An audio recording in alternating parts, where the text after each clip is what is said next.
Gold, trusted gold buyers. మీరు తాకట్టు పెట్టిన బంగారాన్ని విడిపించి ఈ రోజు ఉన్న మార్కెట్ ధరకు కొనబడను.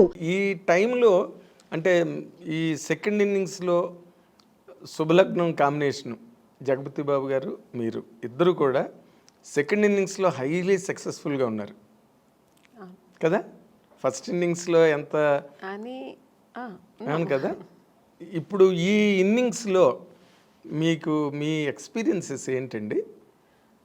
ఎక్స్పీరియన్స్ అంటే కొత్తగా ఏమీ లేదు, అదే ఇండస్ట్రీ, అదే అంటే మనుషులు మారారంతే. అప్పుడు ఉన్న డైరెక్టర్స్ లేదు, అప్పుడున్న ప్రొడ్యూసర్స్ లేదు, అప్పుడున్న ఆర్టిస్టులు ఏమో అప్పుడప్పుడు తగులుతుంటాం మనం.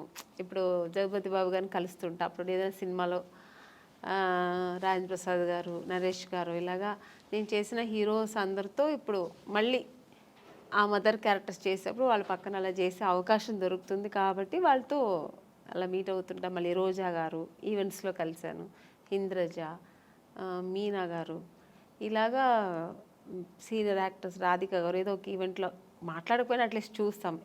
ఇలా ఉంది తప్ప మిగతా ఏమి ఎక్స్పీరియన్స్ ఏముందంటే అప్పట్లో ఉన్న ఎక్స్పీరియన్స్ కానీ ఇప్పుడు ఉన్న ఎక్స్పీరియన్స్ కాదు ఇది. ఇది కొత్తగా నేర్చుకోవాల్సిందని చాలా ఉంది ఇప్పుడు ఉన్న ఇండస్ట్రీలో. ఏంటి కొత్తగా అంటే అప్పట్లో మేము యాక్టింగ్ అనేది యాక్ట్ చేసి చూపించాలి. కొందరు డైరెక్టర్స్ న్యాచురల్ యాక్టింగ్, కొందరు డైరెక్టర్స్ కమర్షియల్గా నువ్వేం చేస్తావు అది అలా ఉండేది.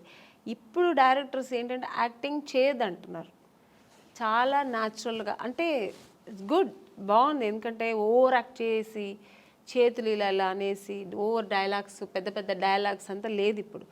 చాలా స్వీట్ అండ్ షార్ట్ అండ్ స్వీట్గా చిన్న డైలాగు దాన్ని చక్కగా మన ఫేస్లో ఎక్స్ప్రెషన్స్తో చెప్పాలి ఇప్పుడు.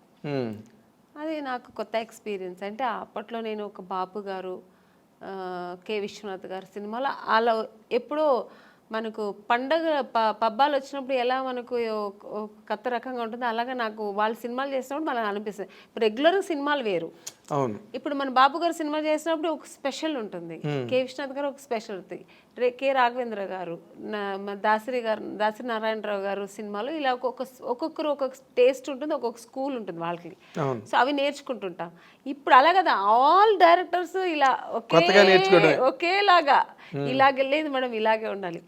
యాంగిల్స్ కూడా వాళ్ళు చూసారండి, ఇప్పుడున్న డైరెక్టర్స్ అందరూ ఒకేలాగే ఈ యాంగిల్స్ పెట్టడం, లాంగ్ షాట్ తీయడం, మళ్ళీ క్లోజప్ తీయడం, మళ్ళీ సేమ్ డైలాగ్ని సజెషన్ చేయడం. సో అది వాళ్ళు ఇప్పుడు అలా తీస్తారేమో మాకు తెలియదు. అంటే నాకు డైరెక్షన్ గురించి అవగాహన లేదు, నాకు నాలెడ్జ్ లేదు, బట్ తెలుస్తుంది నాకు ఓ రకంగా ఎక్స్పీరియన్స్. అందరూ ఒకే రకంగా ఇప్పుడు చేస్తుంటారు. మనకు అప్పట్లో వేరు, ఇప్పట్లో వేరు. చేసే ఆ డైరెక్షన్ కానీ, మేకింగ్ కానీ, కెమెరా మేకింగ్ కానీ, ఇవన్నీ మనకు ఆ లైటింగ్స్ కానీ ఇవన్నీ కొత్తగా ఉన్నాయి. సో ఇప్పుడు దీనికి అలవాటు పడిపోయాం. అంతేనా? అంతే. కాదంటే మామూలుగా అప్పటికి అదేలాగా మానిటర్ మాకు అప్పుడు లేదు. పర్ఫెక్షన్ మనం ముందే చేసుకోవాలి, అన్నీ ఆల్రెడీ మనం అన్నీ చేసుకుని టేక్ అన్నప్పుడు ఒక్క టేక్ ఎప్పుడైనా చాలా కష్టం, పెద్ద డైలాగ్స్ ఏదైనా కొంచెం ఎక్స్ప్రెషన్స్ కష్టం ఉన్నప్పుడు సెకండ్ టూ టేక్స్ అలా తీసుకున్నాం. చాలా రేరు ఆర్టిస్టులు అందరూ ఒక 4-5 టేక్స్ తీసుకోవడం అంటేనే మాకు నర్వస్ అయిపోతుంటుంది. రెండో టేక్ అనేప్పటికి అమ్మో బాబాయ్ ఏంటి రెండో టేక్ తీసుకున్నాం అండి. ఇప్పుడు అలా కాదు, అసలు వాళ్ళు రిహర్సల్ చూడట్లేదు. ఏ డైరెక్టర్ సరే రెడీ మేడం ఇచ్చారా, ఓకే డైలాగ్ చూసుకున్నా, ఆ టేక్ వెళ్ళిపోదాం మేడం అంటున్నా. అంటే మేము ముందు ప్రిపేర్ మేము అయిపోవాలి, లేదంటే ఏం తీస్తున్నారో మనకు తెలియదు. ఒకసారి చూసుకోవడం కానీ, మన ప్లేసెస్ ఎక్కడుంటాయి, మా యాంగిల్స్ ఎలా వస్తాయి, లైటింగ్ ఎలా పడుతుంది, ఇవన్నీ ఏమి ఇప్పుడు చూసుకోవట్లేదు. అంటే వాళ్ళకు కాన్ఫిడెంట్ బాగా వస్తుంది అని. సో మనం ఆర్టిస్ట్ అలా ఉండలేము. ముందే మనం వాళ్ళు ఏం చేస్తారో మనం తెలుసుకొని దానికి తగినట్టుగా. ఇప్పుడు అప్పుడు రిహార్సల్ ఎక్కువ ఉండేది, టేక్ తక్కువ ఉండేది. ఇప్పుడు టేక్లు ఎక్కువ అయిపోయింది, రిహార్సలే ఉండట్లేదు. ఇప్పుడు టేక్ అంటే బాగా రాలేదు ఇంకో వన్ మోర్. ఎందుకంటే డిజిటల్ కదా, వాళ్ళకి ప్రాబ్లం లేదు, ప్రాబ్లం లేదు కదా, ఆ టెన్షన్స్ వాళ్ళకి లేదు. బట్ మాకేమనిపిస్తుంది, ఒక టేక్ రెండో టేక్ అప్పట్లో ఉన్న ఆర్టిస్టులు అందరికీను ఒకసారి అన్నీ పక్కా చూసుకొని ఒకే టేక్ చేసేయచ్చు కదా, మళ్ళీ ఎందుకు చేస్తారు? ఇప్పుడు ఒక ఎమోషనల్ అని మళ్ళీ మళ్ళీ చేస్తే రాదండి. అవును. పక్కా చూసుకుని ఒకసారి చేస్తేనే ఆ డెప్త్ ఒక్కసారే బాగుంటుంది, మళ్ళీ మళ్ళీ చేస్తే బాగుండదు. అది ఇప్పుడు వాళ్ళకి చెప్పి అర్థం చేయించాలా లేదో తెలియదు, కానీ కొంతమంది చెప్పేస్తారు. నేనైతే చెప్పను, వాళ్ళు చెప్తే మళ్ళీ మళ్ళీ ఇంకా చేయాల్సిందే. సో అలాగా ఈ డిఫరెన్సెస్ తప్ప నార్మల్గా అయితే బాగుంది ఇండస్ట్రీ, చాలా బాగుంది. అప్పటికంటే ఇప్పుడు బాగా ఆర్టిస్టులకి రెమ్యునేషన్ కానీ వాళ్ళకి అన్నీ ఏమంటారు, అప్పుడు క్యారవాన్ ఉండేది కాదు, రెడీ అనే మార్నింగ్ 7 o'clock అంటే ఇంకెవరు పిలవాల్సిన అవసరం లేదు, మేము అందరూ ఆన్ ది స్పాట్లో ఉండాల్సిందే. ఇప్పుడు అలా కాదు, పిలిస్తేనే వస్తున్నారు ఆర్టిస్టులు, క్యారవాన్లో కూర్చుంటున్నారు. పిలవని వెళ్దాం ఎందుకు, ఇప్పుడు ముందే వెళ్ళి అక్కడ వెళ్ళి స్పాట్లో కూర్చో, ఇప్పుడు అలా అయింది ఇండస్ట్రీ. ఆ స్టైల్ అని కాదు, అంతే, అది ఇప్పుడు ఉన్న జనరేషన్ ట్రెండ్. ఎవరికి పర్వాలే, ఆర్టిస్ట్ పిలిస్తే వస్తారు, ఎందుకు వాళ్ళే చెప్తారు. కూర్చొని ఉంటే మేడం మీరు వెళ్ళి క్యారవాన్లో కూర్చోండి మేడం మేము పిలుస్తామంటారు, వాళ్ళే అంటారు. అలాంటప్పుడు మనం ఏమి చేయలేము. మీకు ఒక రకంగా అది కంఫర్టే కదా? కంఫర్ట్, చాలా కంఫర్ట్. ఇప్పుడు అంటే నాకు ఎలా అంటే కంఫర్ట్ అంటే, ఇప్పుడు మనం చేస్తుంటే ఇంకో ఆర్టిస్ట్ చేస్తుంటే వాళ్ళు ఎలా చేస్తారో మేము అప్పుడు అబ్జర్వ్ చేసేవాళ్ళం. ఇప్పుడు మనది అయిపోయింది వెళ్ళి కూర్చుంటే ఇక్కడ ఏం జరుగుతుంది, నెక్స్ట్ సీన్ ఏమవుతుంది, ఇవన్నీ మనకు తెలియట్లేదు. అప్పట్లో అలా కాదు, మేము అందరూ స్పాట్లో ఉంటే. అప్పట్లో ఇప్పుడు శారద గారు ఉన్నారు, చేస్తుంటే ఆవిడ ఎక్స్ప్రెషన్స్ చూసేవాళ్ళం మేము. సో ఎక్స్పీరియన్స్ అయ్యేది. కాసేపు కూర్చొని మాట్లాడితే వాళ్ళ ఎక్స్పీరియన్స్ మనతో చెప్పుకునేవాళ్ళు. నాగేశ్వరరావు గారితో అంతా కూర్చుంటే అసలు ఆ స్పాట్ నుంచి లేచి వెళ్ళేవాళ్ళం కాదు, వాళ్ళ ఎక్స్పీరియన్స్ అంతా చెప్పేవాళ్ళు అనమాట. సో అది మాకు చాలా నేర్చుకోవడానికి, మనకు ఆ టైమింగ్స్ బాగుండేది. అది ఒక స్కూల్ లాగా ఉండేది, ఒక ఫ్యామిలీ లాగా ఉండేవాళ్ళు. సో అవంతా ఇప్పుడు లేదు, దాని గురించి ఎవరు టెన్షన్ కూడా అవ్వట్లేదు, పెద్ద సీరియస్గా తీసుకోవట్లేదు. వచ్చాం మా పని మనం చేసుకుని వెళ్ళిపోతుంటాం అన్నట్టు. సో ఇప్పుడు మేము కూడా దానికి అలవాటు, కొంచెందే కాదు మామూలుగానే అలవాటు అయిపోయింది. కానీ విచిత్రంగా అనిపిస్తుంది కదా. ఎప్పుడైనా మన సీనియర్ ఆర్టిస్టులు అంతా దొరికినప్పుడు కూర్చొని, మాకు అలవాటు కాబట్టి అలా మాట్లాడతాం. ఇంకా కొత్త వాళ్ళతో మనకు పని ఉండదు, వాళ్ళు అలాగే ఉంటారు రిజర్వ్డ్గా.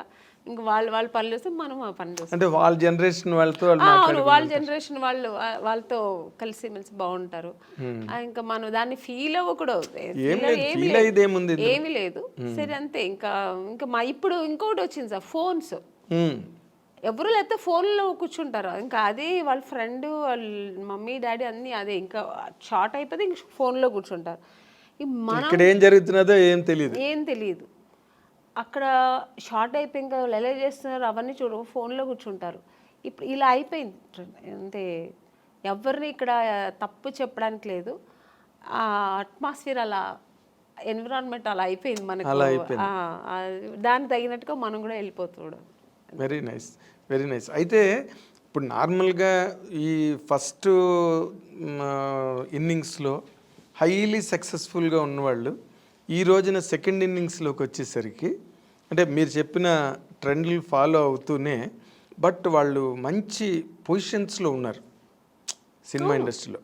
ఎందుకంటే ఈ యంగర్ జనరేషన్స్ రావడం, వాళ్ళకి మీలాంటి మంచి టాలెంటెడ్ ఆర్టిస్టులు అవసరం కావడం మేజర్ క్యారెక్టర్స్కి, అలాంటి దాంట్లో మీరు ఏమైనా డిమాండ్లో ఉన్నారా? మిగతా ఆర్టిస్ట్ గురించి నాకు తెలియదు, నేనైతే ఏమీ డిమాండ్స్ లేదని. ఎప్పుడు ఆమెని అంటే నో డిమాండ్, ఎప్పుడు అంతే. హీరోయిన్గా ఉన్నప్పుడు అంతే, ఇప్పుడు అంతే. క్యారెక్టర్ వింటాను, నచ్చితే ఓకే బాగుంది చేస్తాను. అలాగే నా డిమాండ్స్ ఏమి లేదు, నా గురించి తెలుసు ఇండస్ట్రీలో. వాళ్ళు నేను అడగకముందే ఒక సీనియర్ ఆర్టిస్ట్ అని ఆ రెస్పెక్ట్ అందరికీ ఉంది ఇప్పటికీ. ఆ రెస్పెక్ట్ నాకు ఇస్తారు. డిమాండ్స్ నేను చేయాల్సిన అవసరం, వాళ్ళే నాకు మీ డిమాండ్ వాళ్ళే దృష్టిలో పెట్టుకొని నాకు చేయాల్సింది, నాకు ఇవ్వాల్సింది, ఏం చేయాలో నా ఒక స్పాట్కి వస్తే మాకు ఆర్టిస్ట్కి ఏం చేయాలి, వాళ్ళకి వాళ్ళకి ఎలా అనుకూలం చేసి ఇవ్వాలి, వాళ్ళకి అన్ని కంఫర్ట్స్ ఇవ్వాలి అని ఇస్తున్నారని. సో అందుకని అది టెన్షన్ లేదు మాకు. అంటే దాని గురించి ఆలోచించాల్సిన అవసరం లేదు, డిమాండ్ చేయాల్సిన అవసరం కూడా లేదు. ఎందుకంటే వాళ్ళకి తెలుసు, సో వీళ్ళు ఇంత జర్నీ చేసి వచ్చారు, ఇంత పెద్ద ఆర్టిస్ట్ అని. నేననే కాదు, ఇప్పుడు పెద్ద ఆర్టిస్ట్ ఎవరైనా సీనియర్ ఆర్టిస్ట్ వాళ్ళందరికీ ఇప్పుడున్న వాళ్ళు ప్రొడ్యూసర్స్ కానీ డైరెక్టర్స్ కానీ ఈవెన్ టెక్నీషియన్స్ కానీ అందరూ ఆ రెస్పెక్ట్ ఇస్తున్నారు, కంఫర్ట్స్ ఇస్తున్నారు. అది మనం లేదని చెప్తే బాగుండదు. అవును, కరెక్ట్. అయితే మీరు ఈ సెకండ్ ఇన్నింగ్స్ స్టార్ట్ చేసే ముందు ఫస్ట్ ఇన్నింగ్స్ ఒక సూపర్ స్టార్ హీరోయిన్గా మీరు కెరీర్కి ఫుల్ స్టాప్ పెట్టి మళ్ళీ సెకండ్ ఇన్నింగ్స్ టేక్ ఆఫ్ అయ్యే మధ్య గ్యాప్ ఉంది కదా, దాన్ని అసలు మీరు ఎట్లా హ్యాండిల్ చేశారండి? ఒకప్పుడు అంత బిజీగా ఉండి 2 షిఫ్ట్లు 3 షిఫ్ట్లు చేసి ఆమెని డేట్లు కూడా దొరకట్లేదు అన్న మాటలు నేను ప్రత్యక్షంగా విన్నవాడిని. అలాంటి ఒక కెరీర్ని ఒక్కసారి పవర్ బ్రేక్ కొట్టి మళ్ళీ సెకండ్ ఇన్నింగ్స్ మధ్యలో గ్యాప్ ఉంది కదా, ఈ గ్యాప్ని మీరు అసలు ఎట్లాగా ఎంజాయ్ చేశారు, ఎట్లా హ్యాండిల్ చేశారు? మోర్ ఇంపార్టెంట్లీ నిజంగా చాలా కష్టమైంది నాకు 1 ఇయర్. అసలు పిచ్చి పట్టేది నాకు. మ్యారేజ్ చేసుకొని వెళ్ళాను నేను, వేరే ఆప్షన్ ఏమీ లేదు. వెళ్ళిన తర్వాత నాకు ఇంట్లో కూర్చోవడం చాలా కష్టమైంది. ఎందుకంటే నాకు కుకింగ్ తెలియదు, అస్సలు తెలియదు. నాకు చిన్నప్పటి స్పూన్ పట్టుకోవడం కూడా తెలియదు. ఎప్పుడైనా కాఫీనో టీ అలా చేసేదాన్ని. మా నాన్నగారు అమ్మ చేసి పెట్టిన వంటను వడ్డిచ్చేదాన్ని. ఇది తప్ప నాకు వేరే ఏం తెలియదు. మిగతా పనులన్నీ చేస్తా ఇంట్లో. ఒక ఆడపిల్ల చేయాల్సిన పనులని ఊడవడం కానీ, క్లీనింగ్ కానీ, బట్టలు క్లీన్ చేయడం, ఇవన్నీ చేస్తా. కుకింగ్ మా అమ్మ వదిలేదు కాదు. నీకేం తెలీదు రా, నాకు ఇష్టం. నేను ఎప్పుడైనా వెళ్ళి అమ్మ నేను చేస్తానమ్మా ఈరోజు అని ఎప్పుడైనా హాలిడేస్లో చెప్తే కూడా మా అమ్మ తిట్టేది. సో అది నాకు అలవాటే లేదు అసలు. ఇంకా సినిమాకి వచ్చిన టోటల్గా కాఫీ కూడా మర్చిపోయాను.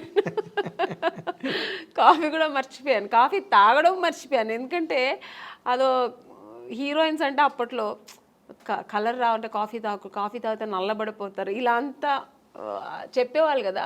అందుకని మిల్క్ తాగడం, జ్యూసులు తాగడం, మిల్క్ తాగితే లావ్ అవుతారని జ్యూసులు ఎక్కువ తాగడం, ఇలా అలవాటు అయిపోయి కాఫీ కూడా ఎలా పెట్టడం కూడా మర్చిపోయాను, తాగడం కూడా మర్చిపోయాను.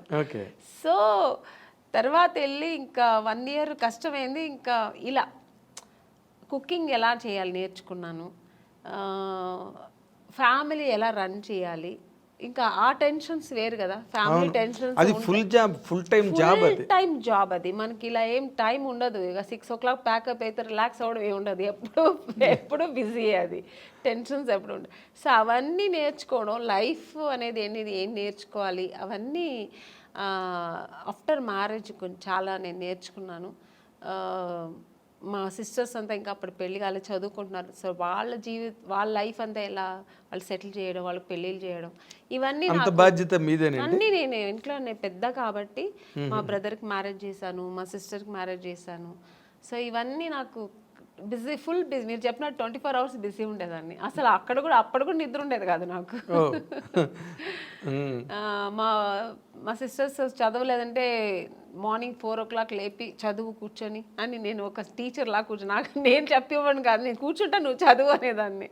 సో ఇలా బిజీ అయ్యాను కాబట్టి నాకు అందులో 1 year కష్టమైంది. తర్వాత అలవాటు అయిపోయింది, ఆ లైఫ్ అలవాటు అయిపోయింది. తర్వాత బాగుంది కూడా లైఫ్ అనుకున్నాను. ఇది కూడా ఒక ఎక్కడికి వెళ్ళక్కర్లేదు, ఇంట్లోనే. సో హ్యాపీగా ఎక్కడ నాకు మామూలుగా బయట వెళ్ళడం అంత పెద్ద ఇంట్రెస్ట్ లేదని, పార్టీలు పబ్బులు అని వెళ్తారు కదా, నాకు అది లేదు. నాకు ఇంట్లో ఉంటే ఫ్యామిలీ చూసుకోవడం, ఎలాగో ఒక 3-4 hours దేవుడు ఇంట్లోనే గడిపేస్తా. నాకు పూజలు అవన్నీ చాలా ఇష్టం, దేవుడు నమ్మకం ఎక్కువ. సో అక్కడ సగం నాకు టైం. రేపు దేవుడికి ఏ పువ్వులు కొనాలి, ఎంత పువ్వులు కొనాలి, ఎక్కడ కొనాలి, ఇలా ఉంటుంది నాకు. ఈ ఆలోచనలు ఎక్కువ. రేపు ఏంటి ఏకాదశ, రేపు ఏం పూజ చేద్దాం, రేపు ఫాస్టింగ్ ఉందామా, సో ఈ ఆలోచనలు ఉంటాయి. పిల్లలకి ఏం డ్రెస్ కొనాలి, మా సిస్టర్స్ అయినా కూడా వాళ్ళకి నేనే వెళ్ళి పర్చేస్ చేసేదాన్ని, షాపింగ్ చేసేదాన్ని. సో ఇలా బిజీ ఉండేదాన్ని. ఓకే. బట్ నేను అంటే చాలామంది హీరోయిన్లతో ఈ ఇండస్ట్రీలో వాళ్ళ అనుభవాలన్నీ చూసాం కాబట్టి ఇన్ జనరల్గా సినిమా కెరీర్లో ఉండే ఛాలెంజెస్ కానీ, లేకపోతే పర్సనల్ లైఫ్ ఫ్యామిలీ లైఫ్లో ఉండే ఛాలెంజెస్ కానీ, వాటిలో మేజర్ డిఫరెన్స్ ఏమైనా మీరు ఫీల్ అయ్యారా? అంటే కెరీర్లో కొన్ని ఛాలెంజెస్ ఉంటాయి, అలాగే ఫ్యామిలీ లైఫ్ వాటిని మెయింటైన్ చేయడం, బ్యాలెన్స్ చేసుకోవడం, ఆ ఎమోషన్స్ని మేనేజ్ చేసుకోవడం, ఇవన్నీ కూడా ఛాలెంజెస్సేగా. మోర్ ఇంపార్టెంట్లీ సినిమా హీరోయిన్లకే ఎక్కువ ఛాలెంజెస్ ఉంటాయి. ఎందుకంటే మీరు ఇందాక చెప్పినట్టుగా షూటింగ్లు అయిపోయిన తర్వాత మళ్ళీ ఇంటికి అడాప్ట్ అవ్వడానికి కొంత ఛాలెంజ్ అది. బట్ అదర్ దాన్ దట్ మీరు ఛాలెంజ్గా ఫేస్ చేసిన సిచ్యువేషన్స్ ఏమైనా ఉన్నాయండి అంటే ఫ్యామిలీ లైఫ్లో? చాలా ఉందండి. ఎందుకంటే నేను ఇంటికి మెయిన్ పెద్దమ్మాయి, నేనే ఫస్ట్. అన్ని రెస్పాన్సిబుల్ నాకు ముందు నుంచి అదే నాకుంది.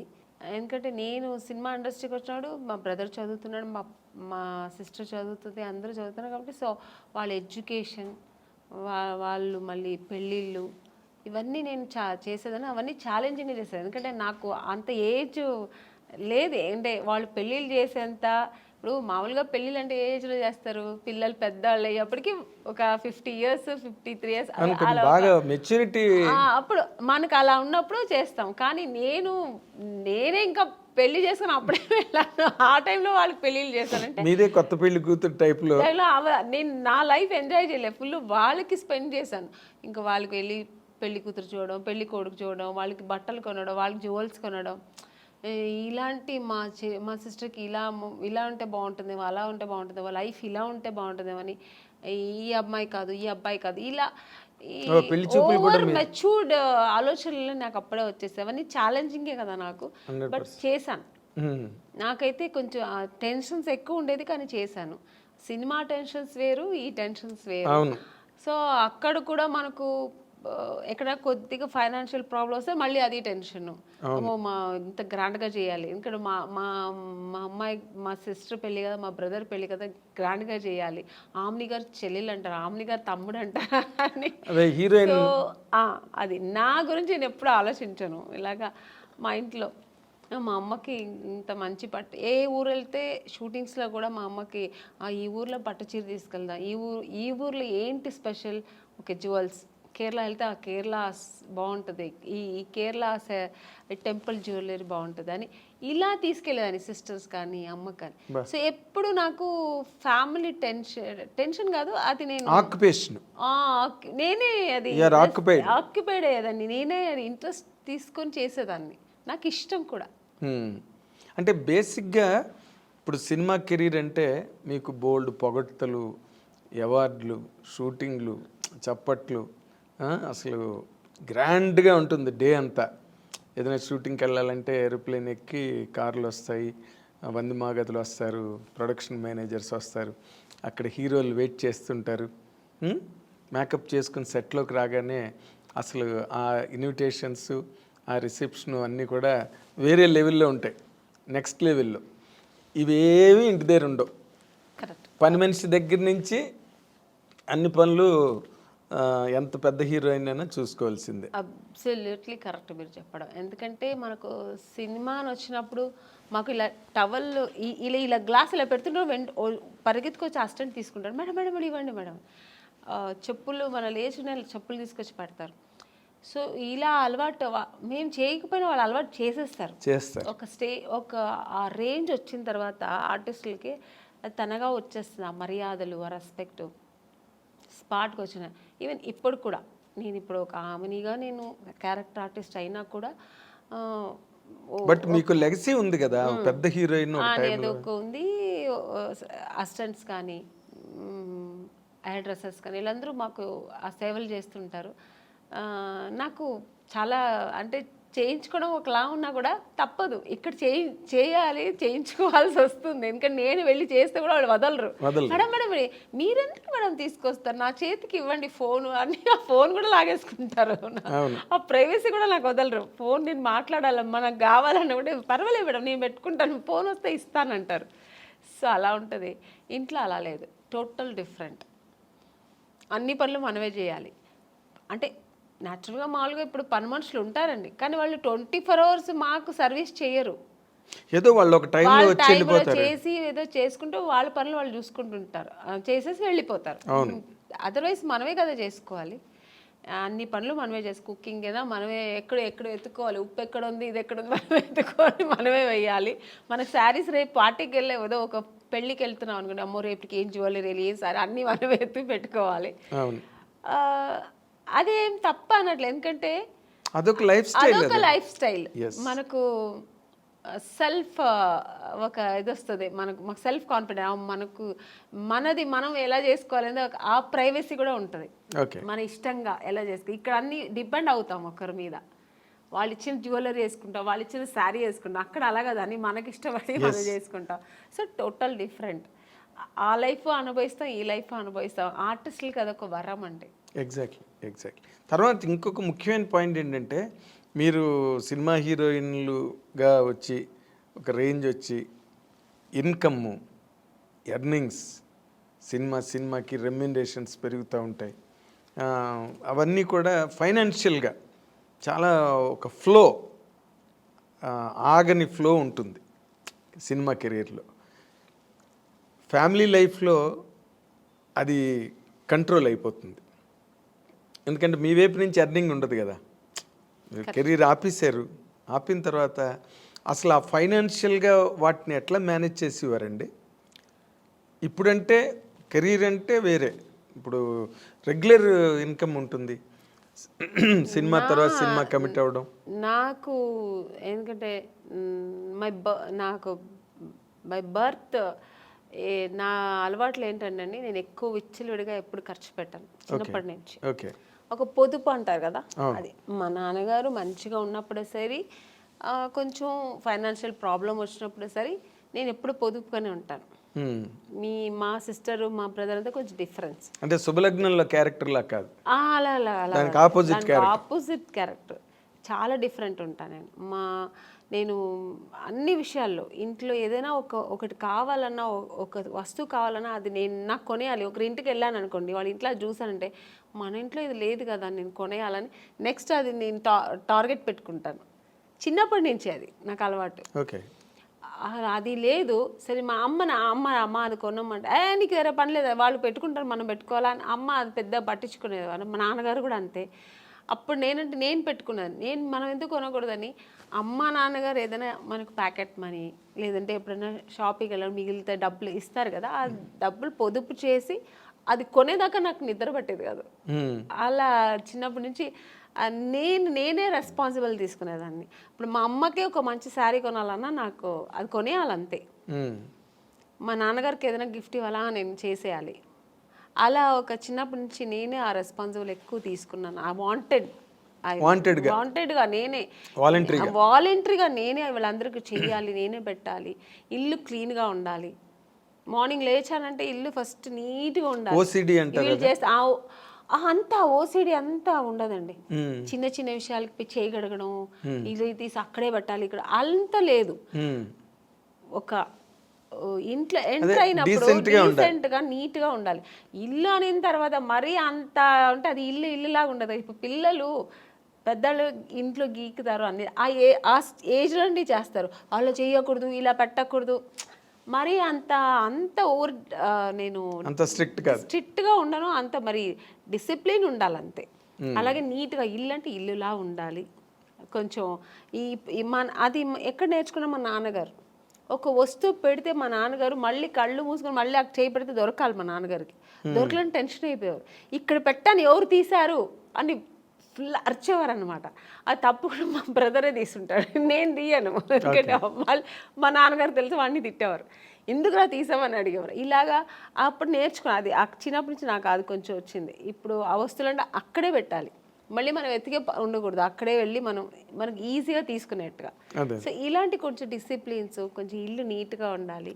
ఆ నీట్నెస్ మా ఇంట్లో అందరికీ ఉంది. మా ఇంట్లో మా అమ్మ, మా తరతరాంతరం నాకు తెలిసి మా నాన్నగారి సైడ్ కానీ మా అమ్మగారి సైడ్ కానీ కొంచెం ఎక్కువ నీట్నెస్ అనేది, ఆర్గనైజ్డ్ గా ఉండడం. ఓసిడి అంత లేదు, నీట్. అంటే కొంతమంది లేడీస్ ఉంటారు, అమ్మో అది కడిగిందే కడిగి సర్దిందే సర్ది, అది చాలా చిరాకండి. అంత ఉండదు, ఎందుకంటే టైం అంతా దానికి సరిపోతుంది. మళ్ళీ మనకు వేరే ఆలోచన ఉండదు. ఇంకా అంత ఓవర్గా కూడా ఉండను నేను.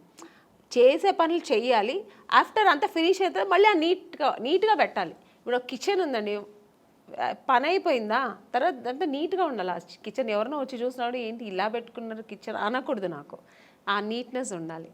మళ్ళీ అది వెంటనే క్లీన్ చేసేసాలి అంతే. మళ్ళీ అది ఎప్పుడు తుడుస్తూ ఉండాలి, కడుగుతూ ఉండాలి, చేయి కడుగుతూ ఉండాలి, ఇది ముట్ట ఉంటే అయిపోయి చేయి, అలా అంతా ఏం లేదు. ఓకే. అయితే ఇప్పుడు మీరు ఇందాక చెప్పిన దాంట్లో బ్రదర్ మ్యారేజ్ మీరే చేశారు, సిస్టర్స్ మ్యారేజ్ మీరే చేశారు, వాళ్ళకి నగలు కొనాలన్నా చీరలు కొనాలన్నా అంతా మీ డబ్బే. ఇప్పుడు వాళ్ళ పిల్లలు పుట్టిన తర్వాత వాళ్ళ పేర్లు కూడా నేనే పెట్టానండి. హ్మ్, నన్నే అడిగారు, అక్క ఏం పేరు పెడదు నువ్వు సెలెక్ట్ చేయనేవారు. ఈ టెన్షన్స్ అన్ని నాకే పెట్టేవారు అదే అనమాట. ఇవన్నీ ఒక ఎత్తు అయితే, ఇందాక మీరు చెప్పినట్టు మీరు పొదుపు ఆదాయం చేసి దోబరా చేయకుండా డబ్బుని మీ కెరీర్లో స్టిల్ ఎప్పుడు ఇప్పుడే కాదు, ముందు చిన్నప్పటి నుంచి నాకు అది అలవాటు కాబట్టి నేను హీరోయిన్ ఆఫ్టర్ హీరోయిన్ అయిన తర్వాత కూడా విడిగా నేను ఎప్పుడు డబ్బు వచ్చేసింది కదా అని ఎప్పుడు నేను అలా ఖర్చు పెట్టలేదు. సో ఎప్పుడు పొదుపుగానే పెట్టేదాన్ని. మరి ఆ డబ్బంతా మరి వీళ్ళందరికీ ఖర్చు అయింది కదా. వాళ్ళు ఖర్చు పెట్టాలి కదండి, మరి దేనికి పెట్టాలో దానికి పెట్టాలి కదా. నేను నాకేంటంటే ఒకటి, నాకు చిన్నప్పుడు స్విమ్మింగ్ నేర్చుకోవాలని ఇష్టం, స్విమ్మింగ్ చేయాలని, కానీ నేర్చుకోలేదు. ఎందుకంటే మా ఇంట్లో మా అమ్మ నాన్న వాళ్ళకి అవకాశం ఉంది కానీ చేయడానికి వాళ్ళకి తెలియదు. మా అమ్మకి మా నాన్నగారికి స్విమ్మింగ్, మా నాన్నగైతే మరీ ఆర్థోడాక్స్, నన్ను స్విమ్మింగ్ పంపించాలి ఇలాంటి అంత చదువుతావా తర్వాత అయిపోయింది ఇది మ్యారేజ్, ఆ మెంటాలిటీ మా నాన్నగారు. మా అమ్మగారికి తెలియదు అవన్నీ చెయ్యాలి, పిల్లలు ఫ్యూచర్కి ఇలా ఉండాలి, ఇవన్నీ నేర్చుకుంటే అమ్మాయిలు కూడా మన అబ్బాయిలు మా బ్రదర్ వాడు అబ్బాయి కాబట్టి బయట వెళ్ళి వాడు అన్నీ నేర్చుకున్నాడు, నేను అలా వెళ్ళలేదు. ఒక సినీ ఇండస్ట్రీకి వచ్చినప్పుడు స్విమ్మింగ్ తెలుసా అంటే లేదు, తెలియదు, హార్స్ రైడింగ్ తెలియదు, ఇవన్నీ నాకేంటంటే ఇవన్నీ ప్రాబ్లమ్స్ అయ్యాయండి కెరీర్లో. అవునండి, ఇప్పుడు కొన్ని సినిమాలకి నేను ఇవన్నీ తమిళ సినిమాలో ఫేస్ చేసాం. వాళ్ళు ఫస్ట్ వెళ్ళిన మీకు హార్స్ రైడింగ్ తెలుసా, ఈ సినిమాలో ఒక హార్స్ రైడింగ్ ఉంది మీకు తెలుసా అంటే తెలియదు సార్. ఓకే, దీనివల్ల సినిమాలు నాకు అవకాశం లేకుండా పోయిన ఎన్నో ఇవి సంఘటనలు కూడా జరిగింది నాకు. స్విమ్మింగ్, అయ్యో స్విమ్ సూట్ పోడను మేడం, స్విమ్ సూట్ వేసుకోవాలండి మేడం, కాదు స్విమ్ సూట్ వేసుకోవాలి అమ్మాయి, 2 పీసెస్ వేసుకోవాలి లేదా సింగిల్ ఇలా, స్విమ్మింగ్ రాదా అంటే ఆ సినిమా లేదు, అయిపోయింది. అమ్మో స్విమ్మింగ్ నేర్చుకోనందుకు ఇలా అయిందా. పైగా ఇంకొక ఎక్స్పీరియన్స్ ఏంటంటే కొన్ని విషయాలు కొంతమంది నాకు ఫ్రెండ్ సర్కిల్లో స్విమ్ తెలియకుండా నా ఫ్రెండ్ సర్కిల్ చాలామంది చనిపోయాడు. ఎక్కడో ఇప్పుడు వెళ్తారు ఒక టెంపుల్కు లేదంటే ఎక్కడో ఎక్స్కర్షన్ వెళ్ళినప్పుడు ఆ వాటర్లో పడి స్విమ్ తెలియకుండా చనిపోవడం, ఇవన్నీ నేను కొన్ని చూశాను అన్నమాట. అప్పుడు నాకు ఒక భయం వచ్చింది, మనం నేర్చుకుంటే బాగుంటుంది, ఇవన్నీ జనరల్గా ఇవన్నీ నేర్చుకుంటే మనకు మంచిది కదా అని. అప్పుడు నేను మా బ్రదర్ వాడే నేర్చుకున్నాడు, టాలెంట్. మా బ్రదర్ మీ పేరెంట్స్ ఆలోచన అది కాదు, ఆలోచన లేదు, చదువుకున్నంత కాలం చదువుకోవడం, తర్వాత మ్యారేజ్ మ్యారేజ్ అంతే. ఇందులో స్విమ్మింగ్లు కత్తి ఫైటింగ్లు గుర్రాలు వాళ్ళు ప్లానింగ్ లో లేదు. మా నాన్నగారికి లేడీస్ అంటే ఇలాగే ఉండాలి, అయిపోయిందా పెళ్ళి అయిపోయి సెటిల్ అయిపో, పిల్లలు కనుక్కొని ఒక ఫ్యామిలీ హోమ్లీగా ఉండాలి. మా అమ్మగారు అంతే, మా నాన్నగారు ఏం చెప్తే అదే మా అమ్మగారు. మా అమ్మగారికి ఎక్స్ట్రా నాలెడ్జ్ ఏమి ఉండదు, ఓల్డ్ టైమర్స్ అలాగే ఉండాలి. అందుకని నాకేంటంటే నేను నేర్చుకోలేదు, మా సిస్టర్ నేర్చుకో. మా బ్రదర్ అయితే వాడే అన్నీ, వాడికి చెప్పాను ఓవర్ టాలెంట్, వాడు వెళ్ళి వాడికి ఏదైనా నేర్చుకుంటే వాడే వెళ్ళి చేసేవాడు. వాడు మగపిల్ల వాళ్ళు ఏం అనేవారు కాదు మా ఇంట్లో, నేర్చుకుంటా ఓకే నన్ను వెళ్తావా వెళ్ళి నేర్చుకునేవారు. మా సిస్టర్కి నేను నేర్పించా, మా ఇద్దరు సిస్టర్ జిమ్నాస్టిక్స్. నాకేమేమి విషయమో వాళ్ళ మీద చెయ్యండి అని చెప్పి నేను వాళ్ళని ఫోర్స్ చేసేదాన్ని. వాళ్ళు మార్నింగ్ పొద్దున్న మా స్విమ్మింగ్, మా అక్క పొద్దున్న 5 o'clock స్విమ్మింగ్ ఏంది అక్క నాకు తెలియదు, వెళ్ళు నేను డబ్బులు కట్టేసాను వెళ్ళు స్విమ్మింగ్. ఈరోజు వాళ్ళకి అంత హ్యాపీ. మరి వాటి వల్ల వాళ్ళకి ఏమైనా ఉపయోగం జరిగిందండి? అవునండి, ఇప్పుడు ఒక స్విమ్మింగ్ తెలుసా అంటే సినిమా కెరీర్ లేదండి, సినిమా కోసం అన్న అవసరం. ఇప్పుడు స్విమ్మింగ్ సినిమాకనే కాదు కదండి, ఒక ప్లేస్కి వెళ్తాము అందరూ స్విమ్ చేస్తారంటే దాంట్లో మనం వెళ్ళి నాకు స్విమ్ తెలుసు అంటే ఎంత గర్వంగా ఉంటుంది కదా. అంటే సినిమా ఇష్టం కాబట్టి దాన్ని ఎక్కువ ఎంకరేజ్ చేశారు. జిమ్నాస్టిక్, మా సిస్టర్కి జిమ్నాస్టిక్, పియానో, మ్యూజిక్ అవగాహన ఉండాలి, ఇవన్నీ తెలియాలి వాళ్ళకి, జనరల్ నాలెడ్జ్ ఇవన్నీ తెలియాలి అని నేను అవన్నీ వాళ్ళకి నేర్పించి పంపించేదాన్ని. చదువు ఒక్కటే కాదు, ఇవి కూడా నేర్చుకోవాలి. బట్ టోటల్ గా ఫాదరు మదరు సిస్టర్ మీరే 3 పాత్రలు అభినయం సినిమాల్లో చేయలేదు. కానీ అనేది నన్ను పిచ్చి టార్చర్ పెట్టేదాన్ని కదా, నువ్వు నన్ను ఇది లేవు ఇది నేర్చుకో అది నేర్చుకోవాలి అని అంటుంటుంది ఇప్పుడు కూడా. అదే మీరు సినిమా కెరీర్ లో చెయ్యండి, ఫ్యామిలీ కెరీర్ లో చేశాను, త్రిబుల్ రోల్ అన్ని చేశాను. వాళ్ళందరూ అలాగే అప్పుడు వాళ్ళకి కష్టం అనిపించవచ్చు, కానీ ఇప్పుడు వాళ్ళు హ్యాపీగా ఫీల్ అవుతారు. అన్నీ మా ఒక తల్లి స్థానంలో నాకు అన్నీ చేసింది మా అక్క అని ఇప్పుడు వాళ్ళు ఫీల్ అవుతుంటారు. ఓకే. ఇప్పుడు ఈ సంతృప్తేనా వాళ్ళ వైపు నుంచి మీకు ఏమైనా అంటే మీరు నార్మల్గా ఎప్పుడైనా ఫైనాన్షియల్ క్రంచ్ వచ్చినప్పుడు కానీ లేకపోతే ఎప్పుడైనా అటువంటి ఇబ్బంది ఎప్పుడైనా మీకు కలిగినప్పుడు వాళ్ళు మీకు సపోర్ట్గా ఉన్నారండి ఆ టైంలో? సపోర్ట్ అంటే నాకు ఆ దేవుడు ఒక ఆ పరిస్థితి ఇంతవరకు కల్పించలేదు. ఇవ్వలేదండి భగవంతుడు నాకు. బట్ అలాంటి పరిస్థితి చేస్తారండి, అలాంటి పిల్లలే వాళ్ళు. మా సిస్టర్స్ కానీ మా బ్రదర్ కానీ నాకు ఎప్పుడు బ్యాక్ ఉంటారు. నేను ఉన్నాను కదా, నీకెందుకు, ఏమైనా అయితే నేను చూసుకుంటా అన్నట్టుగా మా బ్రదర్ కానీ ఇప్పుడు మా బ్రదర్ ఇప్పుడు ఏముంటాను, ఎందుకంటే నాకు కొంచెం లేట్గా పిల్లలు అయ్యారు, చిన్న పిల్లలు ఇప్పుడు నాకు ఎప్పుడైనా హెల్త్ ఇష్యూస్ వస్తే కూడా నేను వాటితో షేర్ చేస్తుంటా. ఏందరో నాకు భయంగా ఉంది, ఇలాగా అలాగా ఫ్లైట్లో వెళ్తుంటే ఏదో సౌండ్స్ వస్తుంది, నాకు భయం వేస్తుంది అంటూ చాలు. ఏం భయపడవద్దు, నేను దేవుడి దగ్గర ప్రార్థన చేస్తాను, ప్రేయర్ చేస్తాను, నా ఆయుష్ కూడా నీకు ఇవ్వాలనుకుంటాను. ఎందుకంటే వాడి పిల్లలు వాళ్ళు తొందరగా పెళ్ళైపోయి వాళ్ళ పిల్లలతో పెద్దవాళ్ళు అయిపోయి సెటిల్ అయిపోయారు.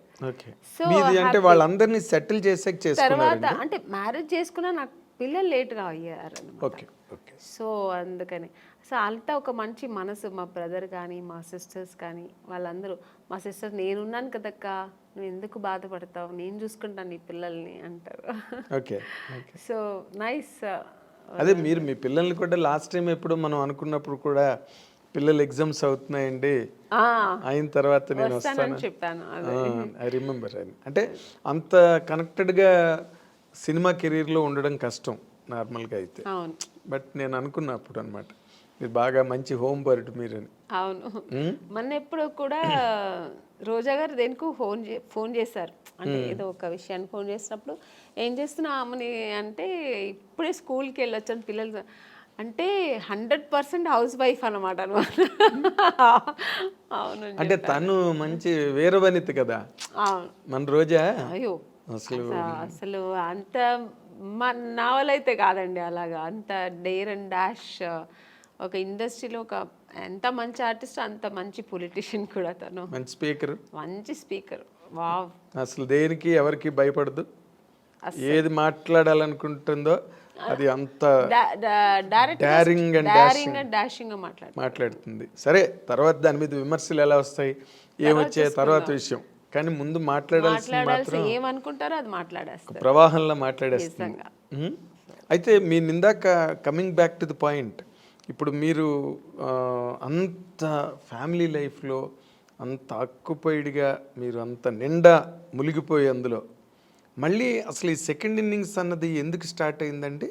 అంటే ఫర్ వాంట్ ఆఫ్ ఎర్నింగ్స్ కాదండి. యాక్చువల్గా నాకు సినిమా ఇండస్ట్రీ నేను చాలా ఇష్టపడి వచ్చాను. అవును, ఇంట్లో అందరితో చేసి నేను అయితే హీరోయిన్ అయితే లేకపోతే చనిపోతానన్న ఆ లెవెల్కి వెళ్ళాను నేను అనమాట అప్పట్లోనే. సో అంత ప్రతిఘటన ఎందుకు వచ్చిందండి నాకు? ఏంటి హీరోయిన్ కాకపోతే నేను చనిపోతాను అన్నంత? అంతే. ఫస్ట్ వచ్చి నేను అవ్వాలనేది ఫస్ట్ వచ్చి ఇష్టం అండి, ప్యాషన్. చిన్నప్పటి నుంచి నాకు ఊహ తెలిసినప్పటి నుంచి నేను సినిమాలో చేయాలి నేను ఒక ఆర్టిస్ట్ అవ్వాలి, హీరోయిన్ అవుతానా లేదా ఆర్టిస్ట్ అవ్వాలి. తర్వాత ఒక ఏజ్ వచ్చినప్పుడు నేను హీరోయిన్స్ అంతా రాధా గారు, శ్రీదేవి గారు, జయప్రద గారు, జయసుధ గారు వాళ్ళ సినిమాలని చూసేవాళ్ళు కదా. విజయశాంతి గారు ఫైట్, ఆ ప్రతిఘటన సినిమా అంతా చూసినప్పుడు నేను కూడా ఇలా చేయాలి, ఆ రోల్ మోడల్ వీళ్ళందరూ నాకు. సో ఇలా నేను చేయాలి, హీరోయిన్గానే చేయాలి, హీరోయిన్ అయితేనే ఇవన్నీ చేయగలుగుతాం. సో అక్కడి నుంచి అది స్టార్ట్ అయింది.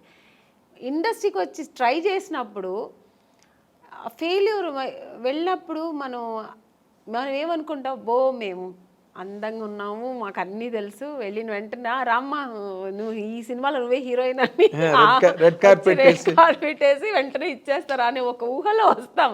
నేనే కదా, అందరూ వచ్చేవాళ్ళు అలాగే వస్తారు. సో ఒక డ్రీమ్తో వచ్చినప్పుడు ఇక్కడ వచ్చిన తర్వాత ఇప్పుడు ఒక మౌంటైన్ ఉందండి, అది దూరం నుంచి చూస్తే అది చాలా అందంగా ఉంటుంది. దగ్గర వెళ్ళిన తర్వాత ఎన్ని రాళ్ళు ఉన్నాయి, ఎన్ని ముళ్ళు ఉంటాయి, దాన్ని అక్కడ ఎక్కడానికి ఎంత కష్టం ఉంటుందనే తర్వాత తెలుస్తుంది.